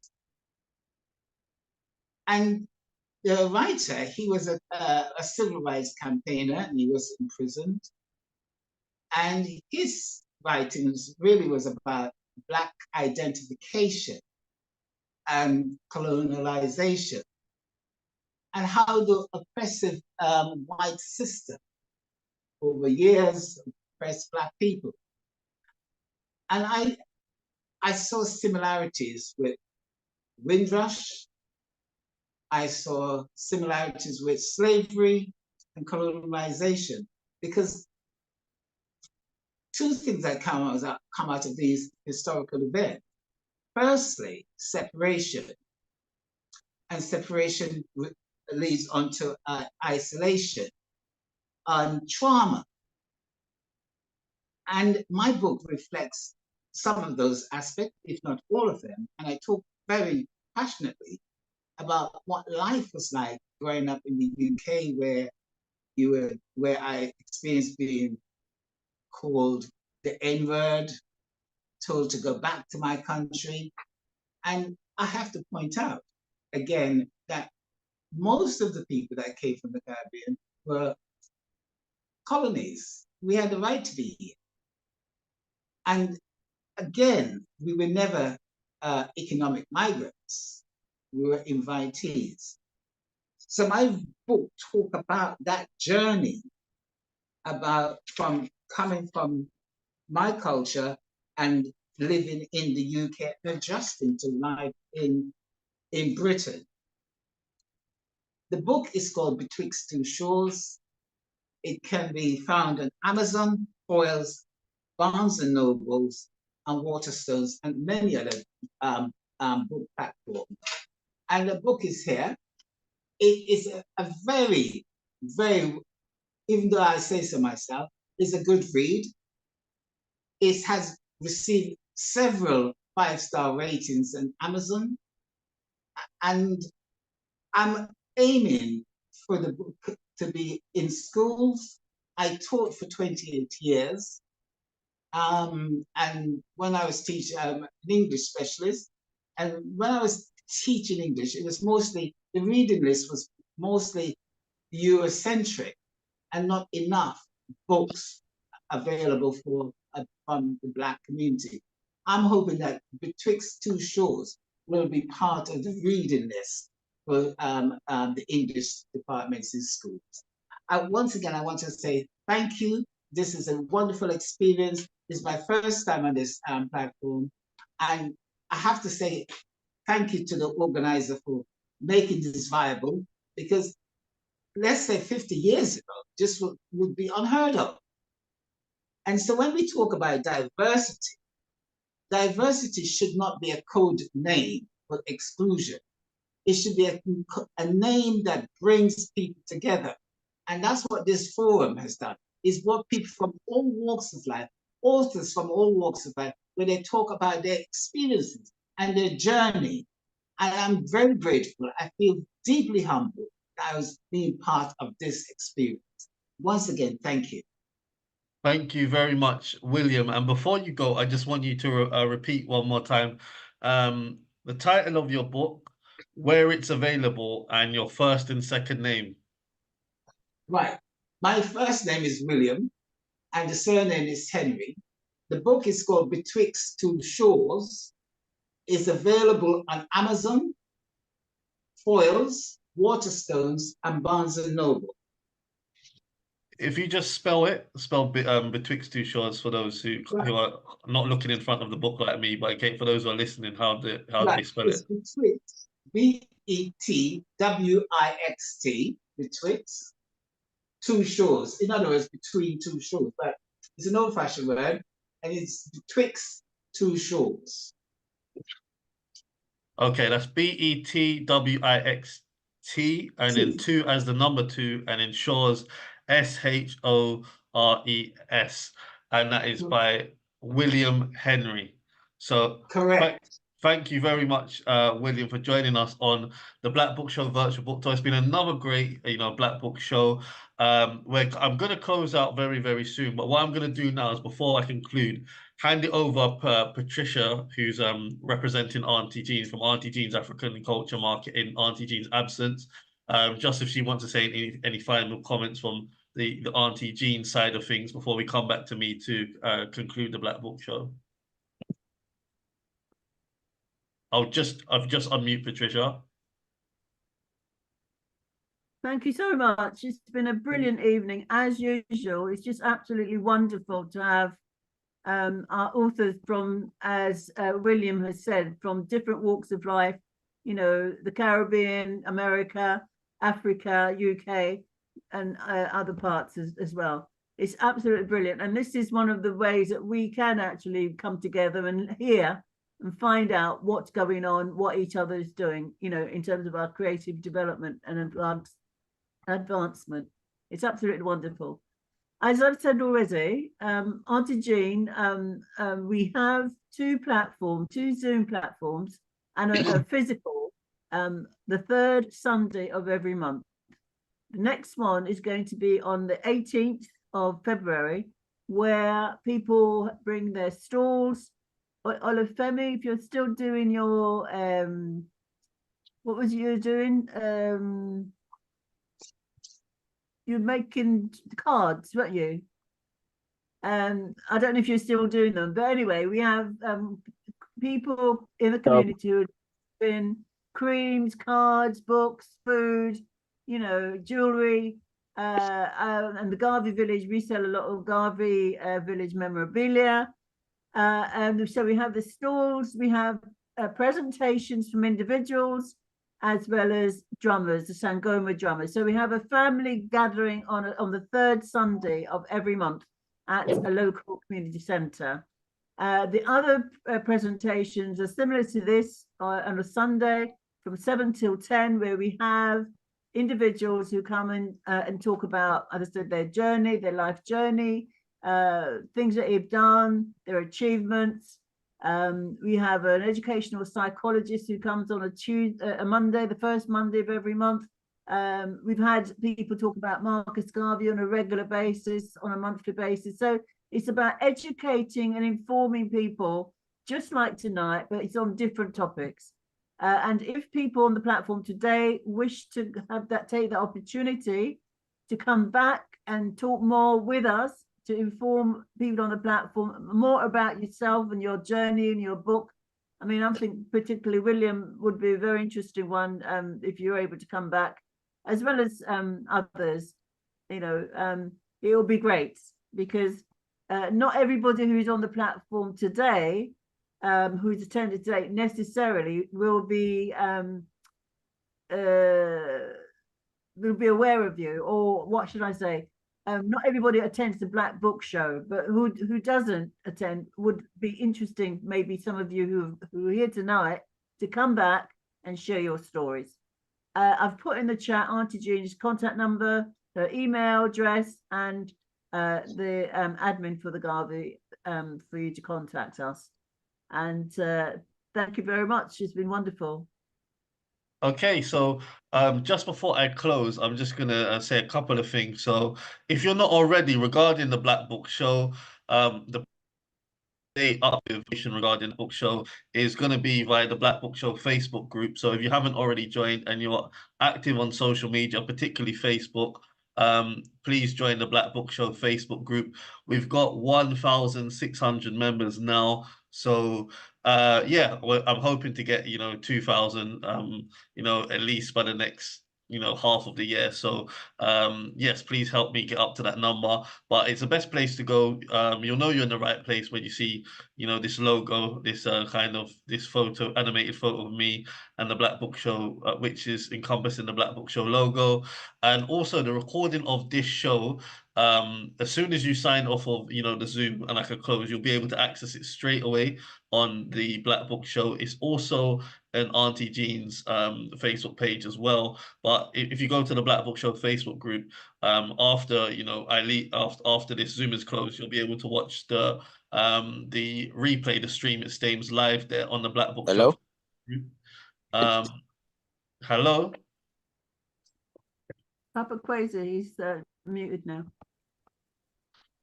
Okay, I wasn't sure if my connection was breaking out again, but yeah, you'll be able to access the live stream on, the live stream, which is stayed available on there. You'll be able to access the replay of the show on the Black Book Show Facebook group, as well as other information that regarding the Black Book Show, such as when our radio shows are happening. Radio show on Luton Urban Radio and Galaxy FUI. The next radio show I'm doing, which is tomorrow on Luton Urban Radio, LURlive.com, between 8 and 10 p.m, where I'll be interviewing a couple of authors, a few authors on the show. But again, the Black Book Show Facebook group is the best place for that. And the website, the Black Book Show, which has a range of different things. It has previous virtual book tour videos. There are some of the latest virtual book tours that haven't been uploaded, in fact, yet since August. But the recent, if you want to access the recent previous virtual book tours, the virtual book tour recordings do go on P English Literature YouTube channel, who the Black Book Show have partnership with. We have partnership with various different organizations such as Auntie Jean's African Culture Market, Polyglot Translation, P English Literature. We have partnership with them as well. So the video recordings of the shows do go on that P English Literature YouTube channel, and they have got over 8,500 subscribers. So if you wanted to see, like, for example, December's, October's, they're all on there. This one, January, will be going on there too. This is, the last virtual book tour that I'm just pulling up now. Do you know? We had 801 views, so it's a very popular YouTube channel. So Yeah, other than that, if you're an author that would like to feature on the Black Book Show in the future, please get in contact with me either via email, or if you go on the website, blackbookshows.com, there's a contact us section. Just put in your name, your email address, and send me a message. Or you can email me info@blackbookshows.com. That's info@blackbookshows.com. WhatsApp is +44 7943 178 117. That is +44 7943 178 117. Please WhatsApp, because I'm currently in Lagos, Nigeria. So please, if you are going to contact me, WhatsApp me. Other than that, I'm just going to conclude by saying, thank you all for joining, for the authors that presented. It was really great. And also for the audience members who have stayed, on right up until now. We're approaching 10:20. I apologize for slightly going over, but I would like to think that, it's definitely been worth it from an audience perspective. So my apologies for slightly going over time. But I would just like to say, please join us on the Black Book Show next month, which is going to be on Sunday, the 25th of February. Well, Auntie Jean will be back. Same time, between 7 and 10 p.m. That is English time, or whatever time zone you are in. I just want to shout out to Daniela Mason. She's still on here as well, because she'll be talking about her new book, which releases on the 22nd of February, but she'll be talking about it on the Black Book Show on the 25th of February, virtual book talk coming up. So I'd just like to say now, well, depending on what time you are, goodbye. So it's afternoon or evening, whatever time it is. But thank you for joining, and I wish you all enjoy the rest of the evening or afternoon. And I'd just like to say goodbye. This is McConan Sankofa from the Black Book Show. Just saying a warm goodbye to everyone. Goodbye. Bye-bye. Bye-bye. Bye-bye. Bye-bye. Bye-bye.